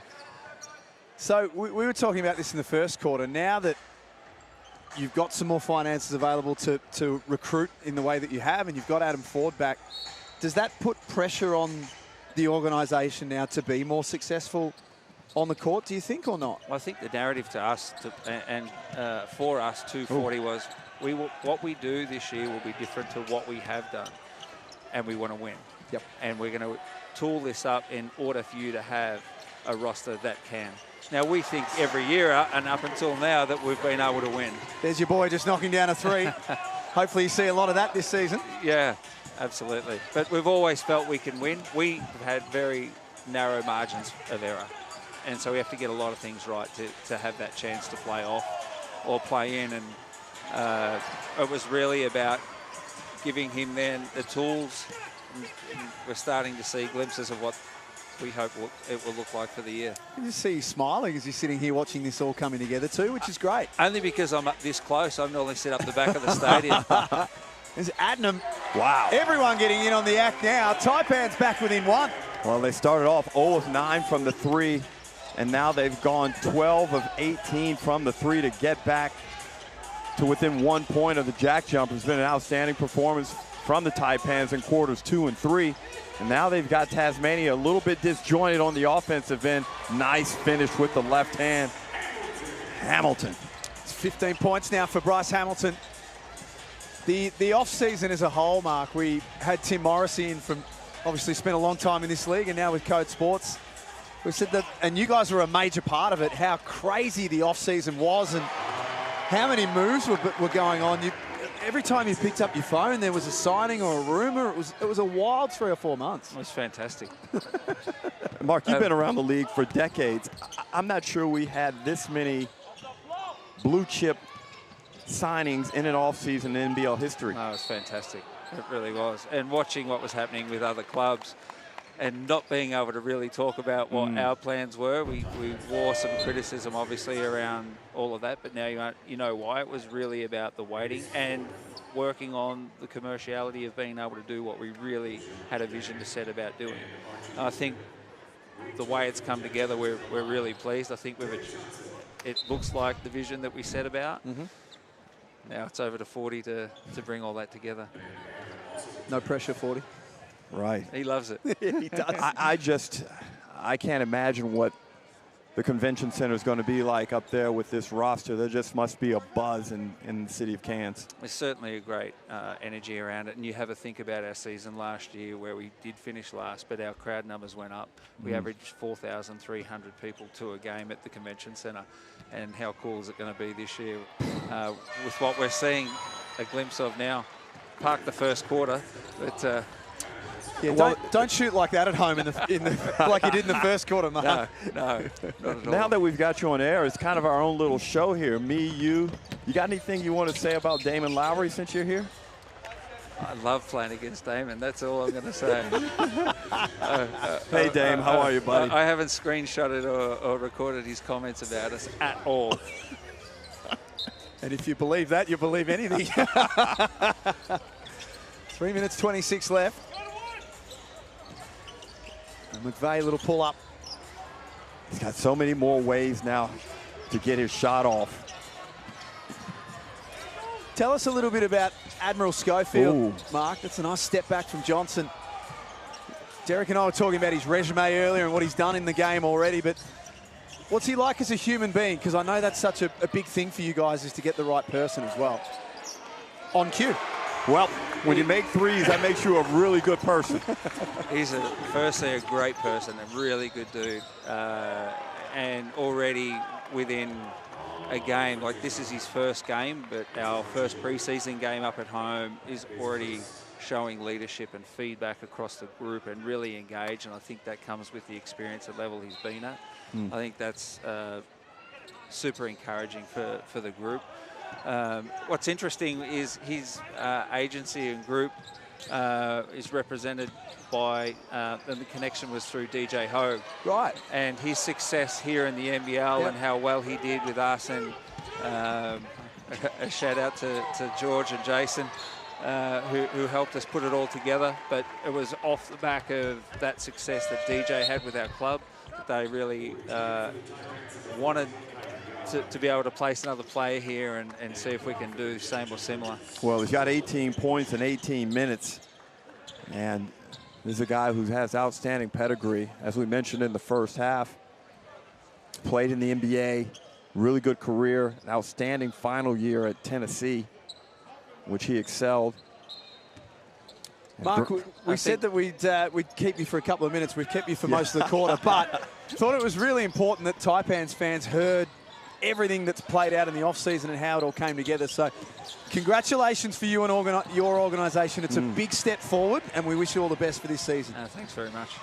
Mark Beecroft, the CEO of the Cairns Taipans, joining us in commentary. Derek, just hearing that as a first-hand account of everything that happened and how it happened, I found that fascinating. Yeah, it's good to hear the real story, because so often as analysts, you know, there is a percentage of speculation in what we do and trying to read the tea leaves and figure out what's going on between the lines. As Schofield goes to work and leaves there to clean it up. But I love just the black and white and getting the real deal like we got there from Mark Beecroft, and just a fascinating series of events that has led to the construction of this very promising Taipans roster. Hamilton off the window. He's nice. He is seriously nice. Somewhere Pete Hooley will be watching this game and Pete's predictions of an all-NBL first-team berth for Bryce Hamilton don't look that crazy after what we've seen tonight. Well, those NBL fans out there should know that Pete Hooley works at what he does, and his eye for talent, his ability to evaluate scenarios and understand how transferable players are to different scenarios is outstanding. Mitchell dangling these back to the basket. Here's Hamilton, drew a hard closeout, so just gets to a nice spot. Got his own rebound. Oof. Another opportunity for the JackJumpers, who can reload. Last minute of quarter number 3. Air with his foot on the line. And the tip in is waved away. Foul is on Archie Woodhill. And I wonder if just the slight reduction in the number of games at the Blitz and just the modifications that have been made this year by the NBL has perhaps given the players a little bit more pep, knowing that they don't have to exert as much. Well, we found the last couple of years, didn't we, that with 3 games, yeah, you had teams that were always at different stages. So we had some games where you had one team that had their starting 5 and they were running all their stuff, and they were really trying to get something out of the game, versus a team who were resting 4 or 5 players. Right. So we had a lot of blowouts and some unbalanced games, whereas I don't think we're going to get that this year because you've only got 2 games. You got 2, you understand what the recipe is, and you can go out there and really cook quickly if you know you're only going to get 10 to 12 minutes if you're a bench player. And I think that is probably why we're seeing this increase in standard and entertainment value.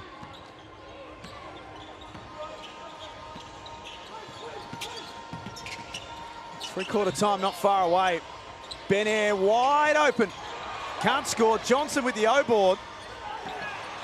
Second look. Air with 3 on the clock. Fouled by Schofield, who immediately wants a review. Well, you said he was fouled. Some might say assaulted.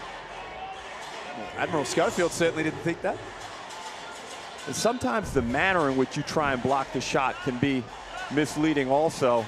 Air does a really good job of selling it, but that's definitely a foul there from Schofield. Tries to come from the side. Whoa. Ben Air knocks down the first. And you definitely, being here in the venue, you can see that you can feel the different tones from each team. The Taipans are a little bit looser, and the JackJumpers are certainly more focused. Let's just say that. Business-like. Yes. I think is a good term.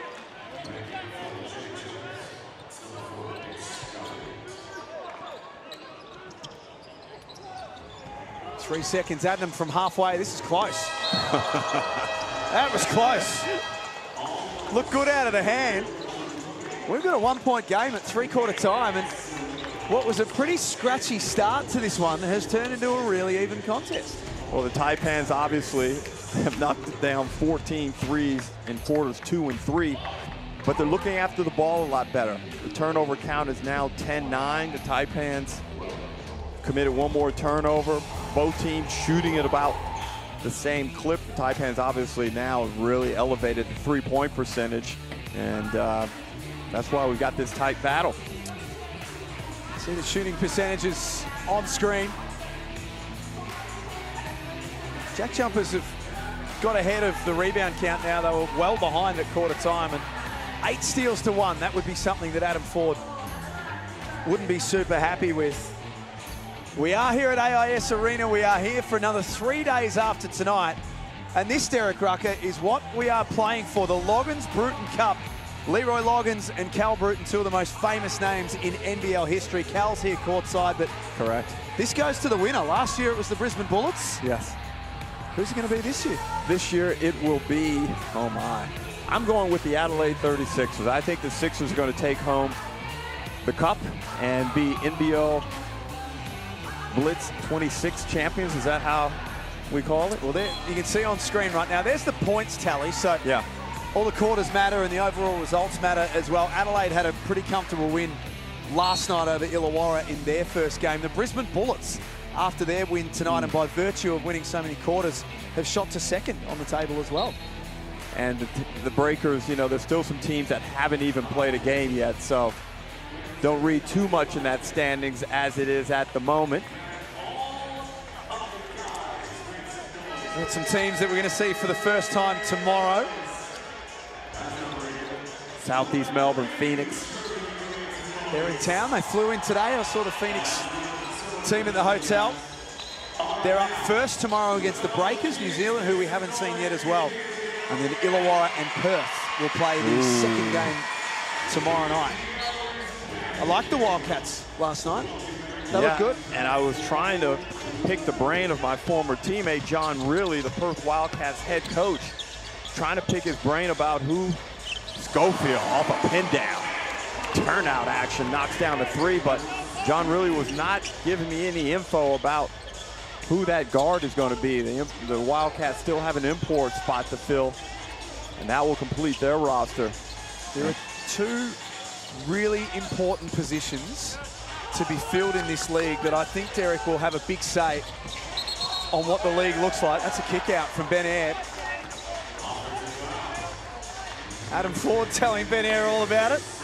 But the point guard position at the Perth Wildcats and the point guard position at the Illawarra Hawks, those two spots will have a big say in how both of those two teams go. And this may be a hyperbole, but I'm never afraid of a little hyperbolic statement.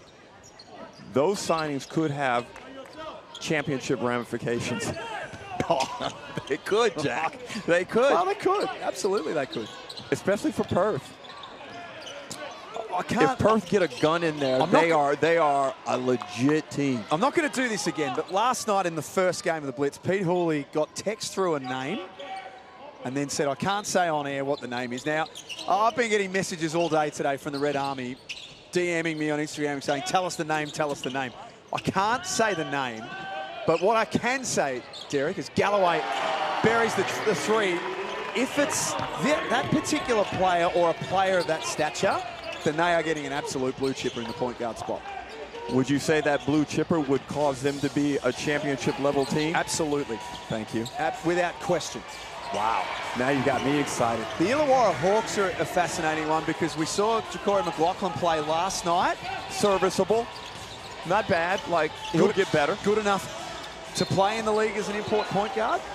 Or could there be a situation, as there's a foul on Cody Statman, could there be a situation where Will Hickey starts and McLaughlin comes off the bench? I like the versatility of having both of those guys in the roster. I also like the flexibility of having a guy who is a local that can play the point for extended minutes. And I think Hickey is only going to continue to get better in the position. You can see he's playing with much more confidence based on what's transpired in his life since the championship series. And he's got great size, too. That's the other thing. And that was one of the strengths of Illawarra last year. The moment they walked on the court at Hoops Fest, they looked different. Oh, that looked like a football team. The way they stepped out there, they were huge. It very well could be that it's not too dissimilar this season, Jack. When JaVale McGee comes in here, that guy's a footer. Not here at the Blitz this week, JaVale McGee. Suffering some health issues. Hopefully all right to go for round 1.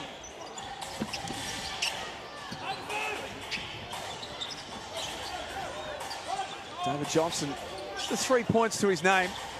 That's a tough look.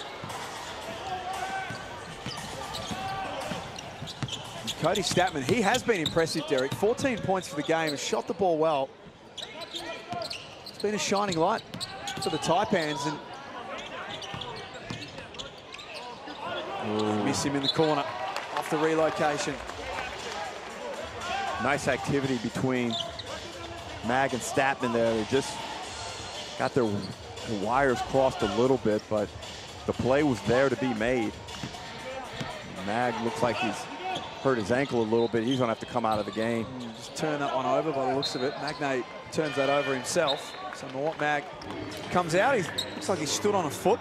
Cody Statman averaged 24.9 points a game, 8 rebounds and 3 assists this year in NBL 1 North, playing for Cairns. Had a really, really strong season. And last year at the Blitz on the Gold Coast, he showed signs. Oh, what? I don't know if I've ever seen that before. A Marcus Lee 3. Well, we've never seen it in a non-desperate situation.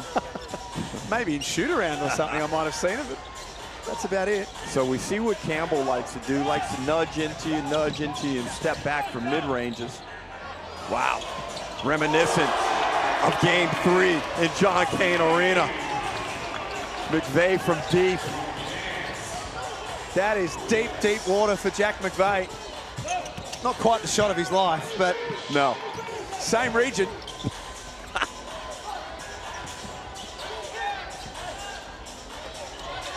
Juk Den catch and shoot.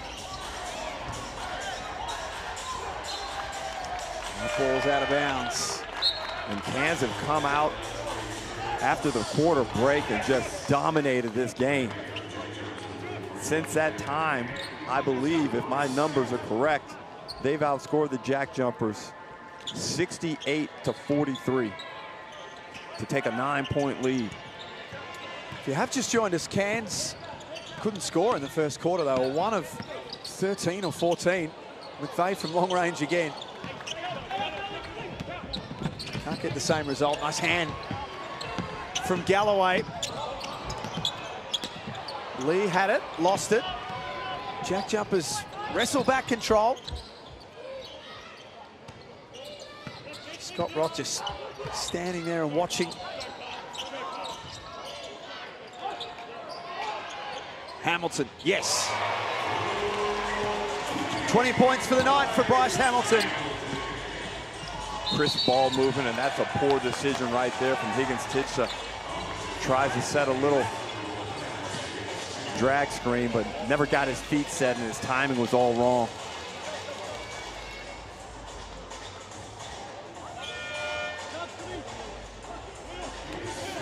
Sam Wardenberg back in. Lockie Barker also playing for Cairns here at the Blitz because of no Rain Smith and no Ashton Hagens. You could do, a lot of teams are starting to go down the path, Derek, of having a nominated injury replacement player, a la Todd Withers last year with the Perth Wildcats. You could do a lot worse than have Lockie Barker around your group this year. That's true, and we've seen him have moments of consistent or solid basketball over the course of 40 minutes as Bannon goes on his rim attack, finishes with the right hand. I thought you were going to say teams could do worse than have Todd Withers, someone who I thought played really well at times for the Perth Wildcats. Timeout coming up for Cairns. The JackJumpers have clawed their way back into this one. This isn't pre-season, this is JackJumpers basketball. 73-75, 5:37 remaining. And again, this preseason is unlike any other, as we see top-line players out there at crucial times. Big shout out to Code Sports. We had Tim Morrissey in the chair earlier. Yep. Their partnership with the NBL Blitz, naming rights from the slam dunks to the stories that you don't see on game night. Code Sports has your NBL covered like no one else. Expert analysis and insider access on and off the court. Head to codesports.com.au. I got back to the hotel last night, Derek. We had just had a couple of wind-down drinks and I couldn't sleep. I was just scanning through all the articles on Code Sports for a good hour as I was trying to get to sleep, and there was some fantastic stuff on there. Yeah, and the intel is there'll be extra coverage of the NBL this season on Code Sports, something like an extra article or two per week, which is may not sound like much, but that's excellent content. And looking forward to reading plenty of premium coverage from Code Sports. Matt Logue from Code Sports is here. He's been here for the first couple of days. I'm told Mick Randall might be headed up soon as well from Code Sports. You won't miss Mick. He'll be the one in the loud shirts and the cool shoes. I know he's watching tonight as well, so big shout out to you, Mick. Wardenberg back into the game. Hard to believe, Derek, that the Cairns Taipans are now shooting the three ball at 46% from where they were in the first quarter. Insane. And, you know, this is a team under Adam Ford over the years that, wow. That's a foul. Yeah, that's a foul. Anywhere in the world. Adnam tries to meet Marshall at the bottom of the backboard. Yeah. But the Taipans have been known to really let that ball fly from three. And generally, if you make over 13 to 14 three-pointers a game, you will win. They're at 17. That's the impact that long-range distance shooting can have. Look in the NBA at the Boston Celtics, sometimes they're getting up 63s in a game. Playing the numbers, playing the volume. And if you can couple that with defensive stops, the math will generally go in your favor. Last 5 minutes of this one. Been an entertaining game, and part of that has been Admiral Schofield. Another big part of it is this man, Bryce Hamilton, who's got 22 points, leading scorer on the night. Ooh, nice cross. Campbell with a little dump off for Bannon. Nice feed. I like the look of Campbell. He looks solid on the defensive end. He does a good job of igniting the offense as Schofield's having some problems in the backcourt under the pressure from Marshall. That's what you're talking about, Derek. That's what he's going to have to do. It's a non-negotiable with Scott Roth.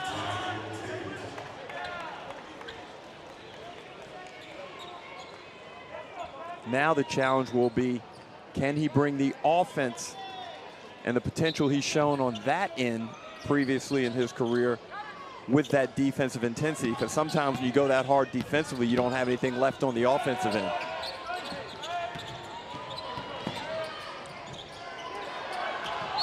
Magnay and McVeigh get caught up. Championship winning teammates. Boomer's teammates as well. And Mick Randall is watching. And no, Mick, it's not my shout.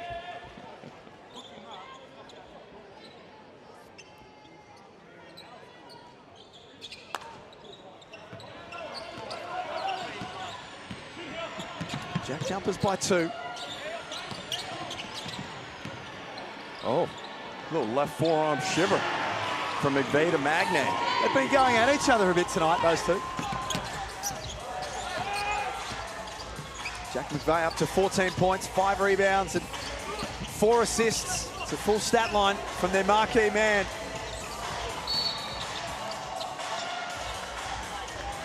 I might have to talk to Tiger Campbell after the game, see if I can get some follicles off him. There is a serious nest of hair that Tiger Campbell's got going on there. Tremendous.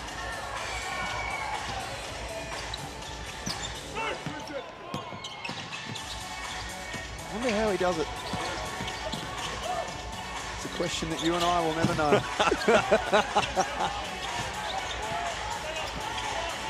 This time McVeigh guarded by Bannon. Shot clock at 5. Super tough look.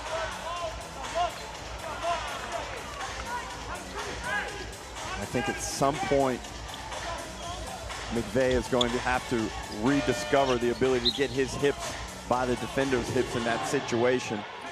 Those are very tough shots, and even though he is a high-level shot creator and shot maker, still at some point got to try and get to the rim or the backboard.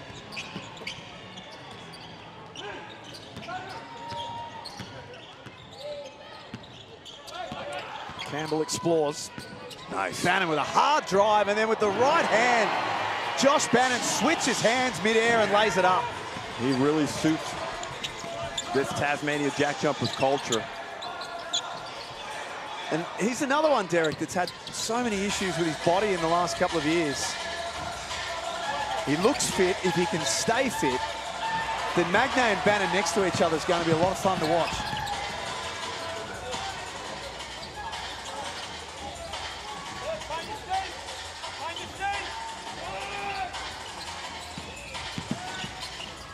Shot clock at 8 for Tiger Campbell. Bannon and Magnay collaborate. Great just offense. like we were talking about. Excellent patience there from Magnay. And Bannon, as I just mentioned about McVeigh, twice now electing to attack the backboard. Wow.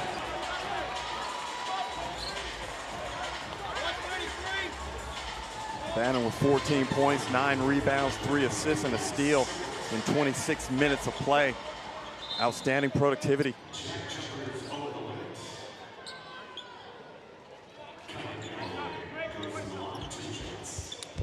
It's a scoreline that looks more familiar for a JackJumpers game as well, doesn't it? 81-77. Those sorts of games, when they're in that vicinity, are normally the games that Tasmania win. They've only taken 63 shots. And, you know, one year they were amongst the slowest teams in terms of pace, but they were #1 in the league in their offensive efficiency. And while that may not be possible in this year's NBL, I think they can still be up there just through execution. Oh. Schofield throws Magnay to the ground. Let's have another look here on the replay. All thanks to Amy. Jack, Schofield's really thick in the upper body. He's big. And I wouldn't say that the body fat calipers are able to grab a lot. Nope. He is solidly built. He's a really, really impressive athlete. When you see Admiral Schofield up close, that man is put together.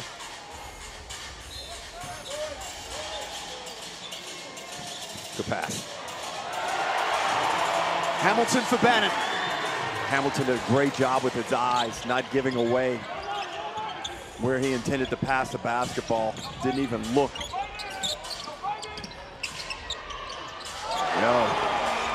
Got touched too. Schofield keeps it interesting. 83-81. 24 points for the game. It's got all the feels of a regular season game.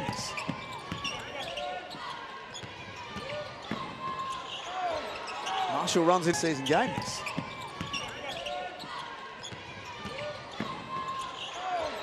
Marshall runs into a cul-de-sac. Oh, 3. Magnay in there for too long.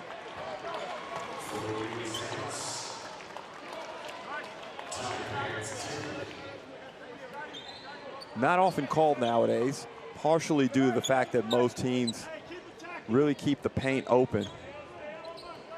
Partially due to the fact that referees just don't blow it. Are you saying they don't count, Derek? I think there's a lot of other things to focus on nowadays in the modern game. Oh, yeah.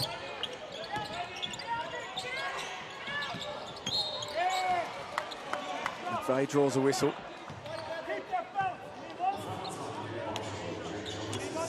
He'll be shooting free throws. Does a good job on the catch of setting Marshall up.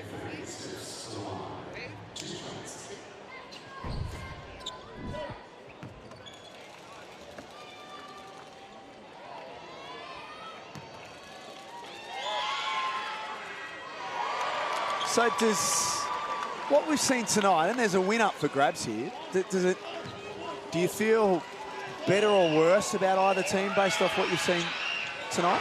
I feel better about both teams. Yeah.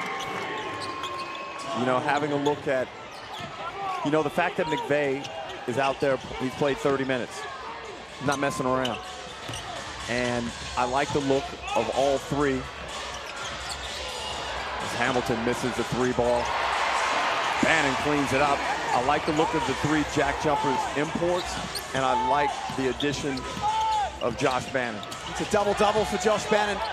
18 points to go with his 10 rebounds. JackJumpers up 2.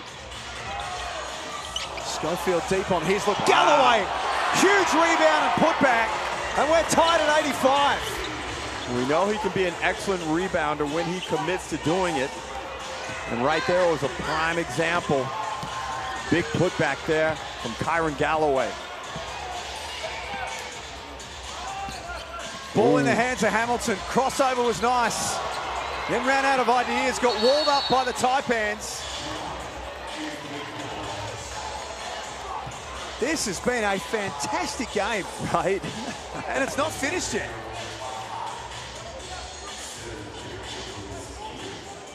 You look around, all the players have got sweat dripping off them. Adam Ford's shirt's covered in sweat at the back as well. This has been intense.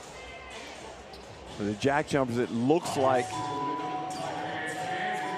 we'll keep possession, and a 9-second split between game and shot clock. JackJumpers will inbound it from underneath the bucket. I'm real. Don't go over. It's Amy to take down. Okay? Wow, again. Hamilton to Bannon off the inbounds play. Bannon draws the foul, go to the line to shoot two. How did the Taipans fall asleep there? Similar play to what we saw about 30 seconds ago.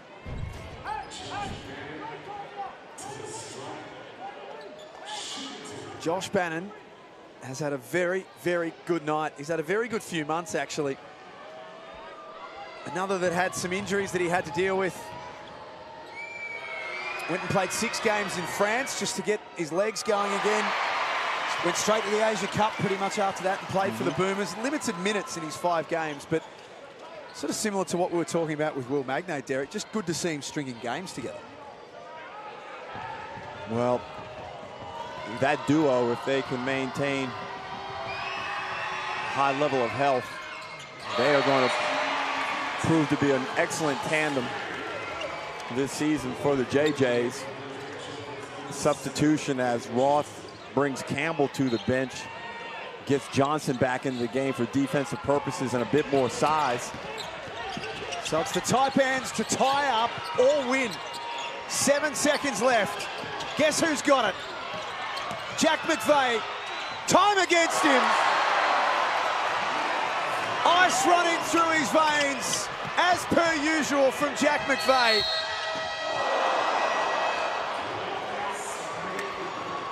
$87 apiece.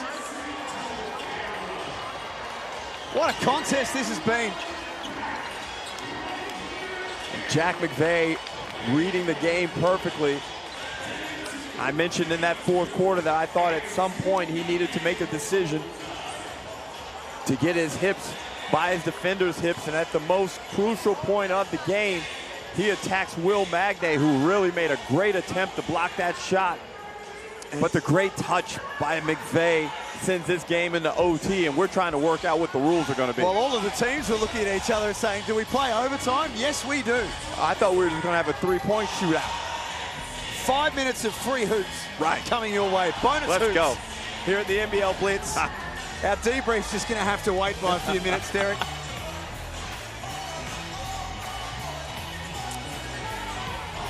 Great crowd tonight here at AIS Arena. It's sold out, as we mentioned. Sold out for the rest of the weekend as well. We've had some famous Canberra sporting faces come through over the last few days as well. And great to have Sophie Hollyman here tonight, a professional rugby league player, a star as well, plays for the Raiders in the NRL. Previously with the Brisbane Broncos. We've had some good representation from the Raiders here in the last few days. There she is, and sitting courtside. She's loved what she's seen, and who can blame her? It's good value being here at the Code Sports NBL Blitz. As these teams, you know, coaches don't mind this. It's rare that you get to play overtime in a preseason, so it allows them to sharpen their situational coaching. I was going to ask you that. So do you go into full situation mode? Yeah, you start working on the X's and O's. You know, you find out who's built for this moment. There's some guys that naturally, you know, you don't have to question Jack McVeigh. Tasmania don't have to question Magnay or Majuk Dang. You know, these guys have been through this, experienced it, and excelled. But as a unit, as a new collective, it's good to have this moment.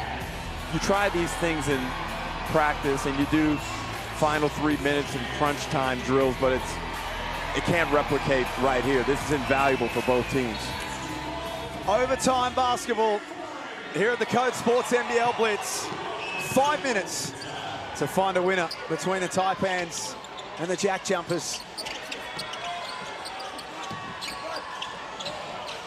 Lee for Galloway. Get that Denied up. at the rim by Magnay. Wow. And challenges it again. Not once, but twice. Will Magnay sends him packing. Wow.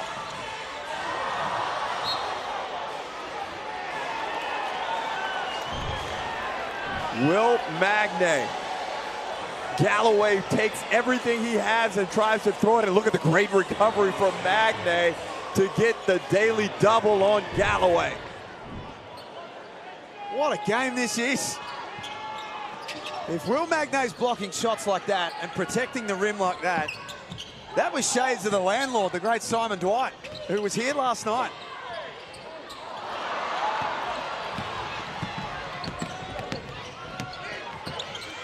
And McVeigh, the man who sent us into overtime. 18 points for the evening. Had a little mismatch on Campbell.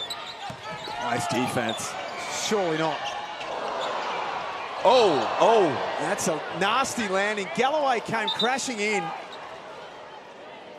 And then Tiger Campbell got caught underneath all of it. Let's have a look on the Amy replay. Basically, almost a cruncher of the neck. And no malice intended, just guys playing with maximum effort. He got folded up like an accordion then, Tiger Campbell.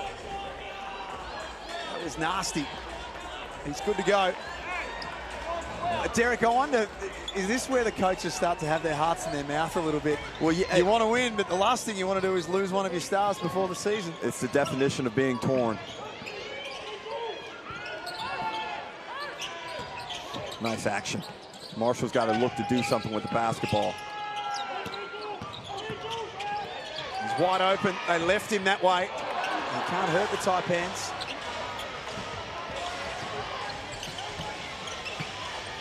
$87 each. That's how we started overtime. Audacious three from Wardenberg.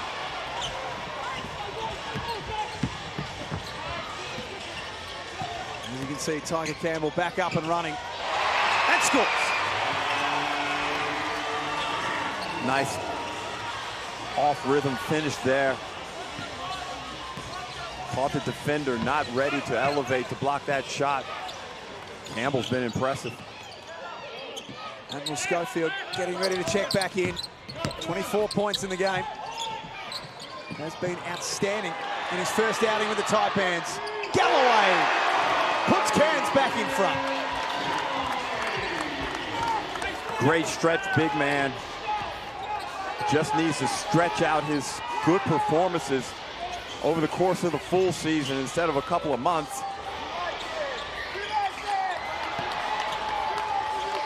Marcus Lee takes care of it, knocks it down to the advantage of Kyle Adnam.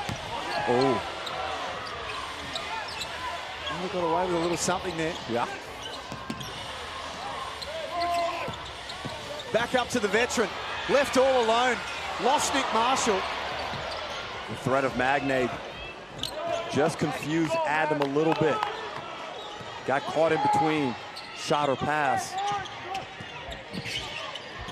Cody Statman also coming to the scorer's table. Campbell! Have some. Woo! Step back game is nice. Nudge game, bump game, solid. Can do it from the mid-range. Can take you deep. Sets Galloway up, escapes. Good contest, better bucket. Tiger Campbell. He's a late addition for the JackJumpers, but he looks to be a good one. And just to reiterate, Derek, this is their first preseason outing, both teams. And both coaches are riding every possession. Both benches are up. Players are yelling and screaming. This is fantastic to see so close to the start of the season. It is, and I think also this separation from the end of the Blitz to the beginning of the regular season, the coaches know they have a little bit of insurance time to play with. If injuries happen, they've got a bit more recovery. They've also can look and throw stuff out there, knowing that they have more time to install alternative plans if they didn't pay dividends here at the Blitz. It's a much better setup, I find, this season. And in one of the rare statistical moments, the Taipans are right now 42 from the field, 42 from the 2, and 42 from the 3. Crazy.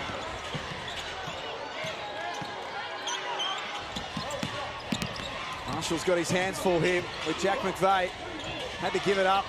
Statman in the corner has been knocking them down all night long. Big time bucket from the corner for Statman. Woo! JackJumpers back by 1. Campbell trying to change that. Bannon hits the floor. Bannon's really good like that. He always gets his nose into situations like this and does a good job of being able to draw fouls in this situation. As you see, he locks Galloway up, and Galloway can't regulate his discipline and just shoves Bannon to the floor.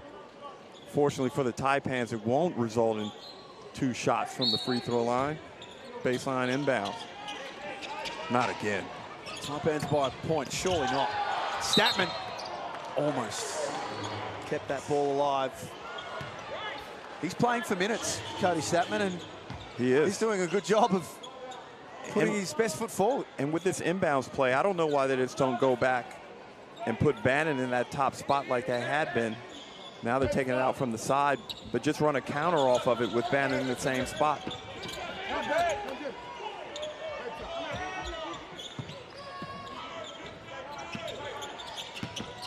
Hamilton got the mismatch that he was after. Ooh. Crosses over on Lee. Can he cap off his good work? Crossed him up and left him. Just didn't finish the shot. And even misses can lead to players of his caliber building confidence, because he knows now he can lock that one in when he sees Lee in a matchup in the future. He solved that case. Like CSI. Thank you. I was more of a Law and Order guy. Oh, really? CSI Grisham, the sunglasses of justice. Statman for Marcus Lee off the lob.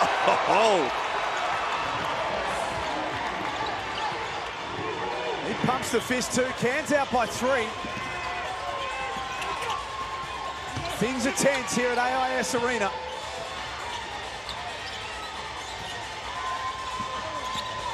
Campbell goes to get it. Hamilton, feet set for 3. To the roar of the crowd in Canberra. Well, he's got the reputation. Last name getter, first name bucket.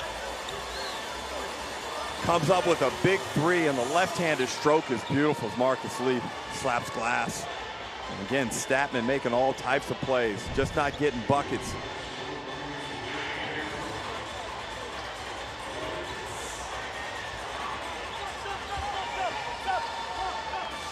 Adam Ford tried to get a sub in. Couldn't do so in time for this offensive possession. They're just going to play this one for the best shot instead of going 2 for 1. McVeigh with a hand in the face. High degree of difficulty. That's not the one. Tasmania have a 19.5 seconds to work with to win the game. And you just got to work this ball, work it. And then you're trying to find Bryce Hamilton. He's got 25 points. Here's air burning clock. Foul. Even that goes.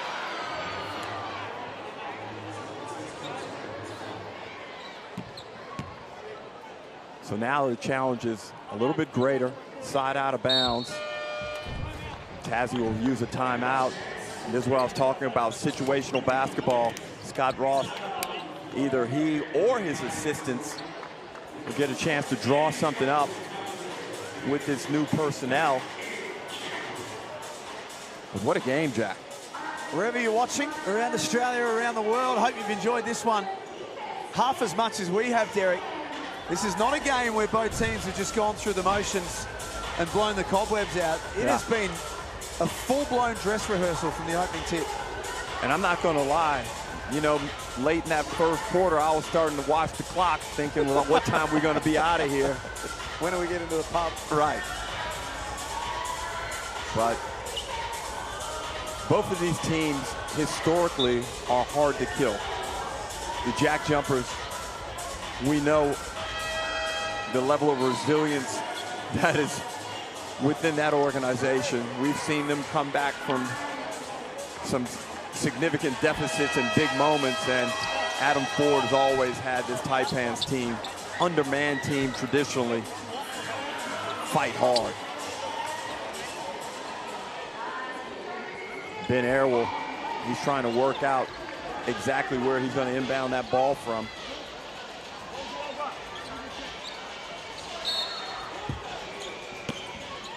Seven seconds remaining. Tasmania for the win. Bannon. It goes! Josh Bannon scores with 0.9 of a second left. That ball did a lap of the rim and then it drops. We've seen him go to the right hand several times in this game. Fumbles around with it in his face up against Marcus Lee, but has enough presence of mind and skill with that right hand to get it to drop. Fortune favors the brave Bannon with a big bucket. 22 and 11 for the night, Josh Bannon. What a pickup he looms to be for Tasmania. And now the shoe is on the other foot as Adam Ford goes into his playbook. And I'm always curious if coaches in this instance had something ready or if they're just going to go off the cuff here and draw something up spontaneously.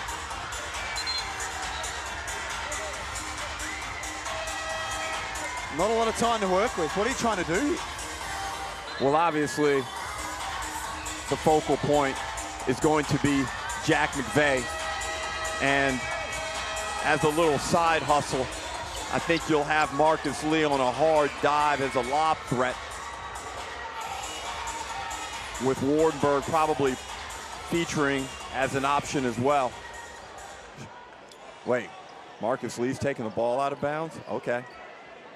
That's interesting. It'll take something pretty special from here. Catch and shoot opportunity. Statman. Almost. What a game we've seen here at the NBL Blitz. 97 to 95. The Tasmania JackJumpers defeat the Cairns Taipans in a game that could have very easily been round one of the regular season. The level of execution and then intensity was, like you said, very much a regular season level of standard. And we saw some outstanding individual performances. Admiral Schofield was good. Statman and McVeigh chipped in nicely. But for the JackJumpers, Bryce Hamilton showing why many project him to be an MVP candidate this season. 25 points, 7 boards at 47% from the field. He was good, and Bannon looks very comfortable. 22 points, 11 boards. Excellent game. Both teams can walk away from this feeling like they got something accomplished. A 2-point game in overtime at the CODE Sports NBL Blitz. Here are some of the highlights from the second half, which included the extra period as well. We said it a lot during the call, Derek, because it was important for the fans watching at home to understand how intense this game was at the back end. One of the more intense Blitz games I've ever seen. And again, the intensity allows players to get themselves ready quicker for the regular season. I thought Magne did a good job. That series of block shots was outstanding, and McVeigh, after a slow start, started to find his range. But in my opinion, this guy was the MVP. He was very good. And Tiger Campbell making a nice little name for himself as a point guard and someone to watch for NBL 26. So we've seen a fantastic contest in game number 2. Tomorrow we are back at AIS Arena, already sold out. We get our first look at Southeast Melbourne and New Zealand. And then after that, the Illawarra Hawks and the Perth Wildcats playing their second and final games here at the NBL Blitz. Derek Rucker, you've been outstanding. We'll see you tomorrow. See you tomorrow, partner. Don't forget, of course, NBL Now will be up very, very shortly in your podcast feed and also at nbl.com.au. On behalf of our crew here at AIS Arena who make it all happen, thanks so much for being with us tonight. We'll catch you tomorrow for night 3 of the Code Sports NBL Blitz.